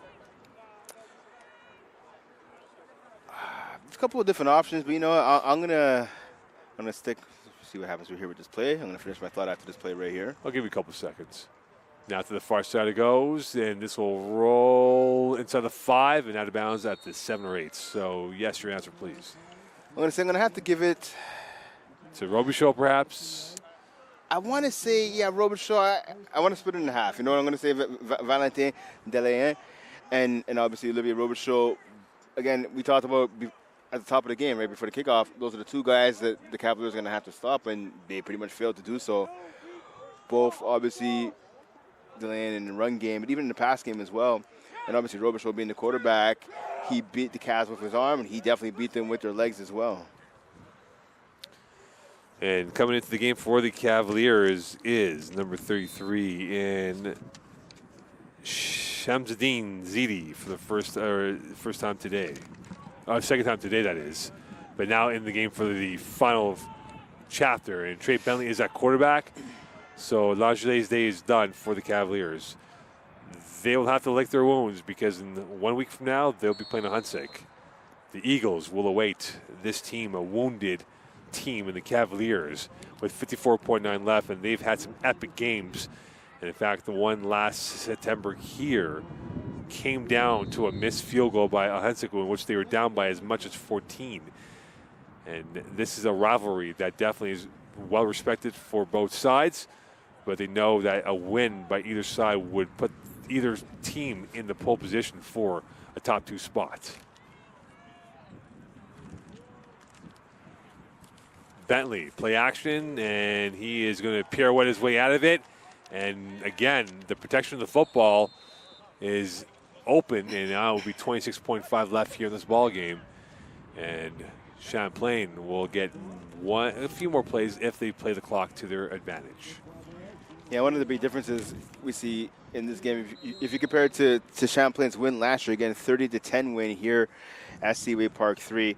We talked about, obviously, Philip Peltier had a good game and so did Noah Sassy, but it was the Cavaliers' defense that had 9 sacks in that game of Robichaud. Tonight, I don't believe they even had one. I mean, they had a lot of opportunities, but Robichaud using his quickness and his agility to run his way out of a number of would-be sacks so far tonight. So, I mean, that's a big difference as well. A lot of missed tackles by the Cavs defense. And that is it. A statement win by Victoriaville. Flagging the play, but that just be all formality. Champlain, Victoriaville was a great start, and Victoriaville pulling away like an F1 car, winning this game 48-24. And final here from Seaway 3. A fantastic win for the visitors, and now they are in second place, sole possession of it by virtue of the tiebreaker over Champlain. And second place will be theirs going towards next week. And for the Cavaliers, they will have to answer some questions in the lead up to next Saturday's game against Hunsick. And that's it. I mean, we came in talking before kickoff in this game. Champlain had some questions to answer. Again, you look at the wins. They beat a 1-win Drummondville team, and the other 2 victories were over winless Shawinigan and Lanaudière. So this was their big test of the season, especially right before next week against Hunsick, which is going to be their biggest test. And you wonder if the Cavaliers can go toe for toe. I mean, it looked like it for the first half, even not parts of the third quarter of this game, but it just got away from them in the second half. As we talked about, a 31-0 run by the Victoriaville Vulcans, and Champlain simply had no answer for them. Well, Victoriaville winners 48-24 over Champlain. A masterful game by the Vulcans as they had every answer in the second half. And you're right, Brent. They had no answer on that 31-0 run by the visitors from Victoriaville. Champlain drops to 3-1. Victoriaville improves to 3-1. And now the Pandora's box of the unknown could unfold in the final 4 weeks of the season. We will see you next week We will see you next month for the final home game in October. which we will bring to you as they'll play Lionel Deere here, as next week they'll play in the HUDSEC. On behalf of Brent Bach and Mo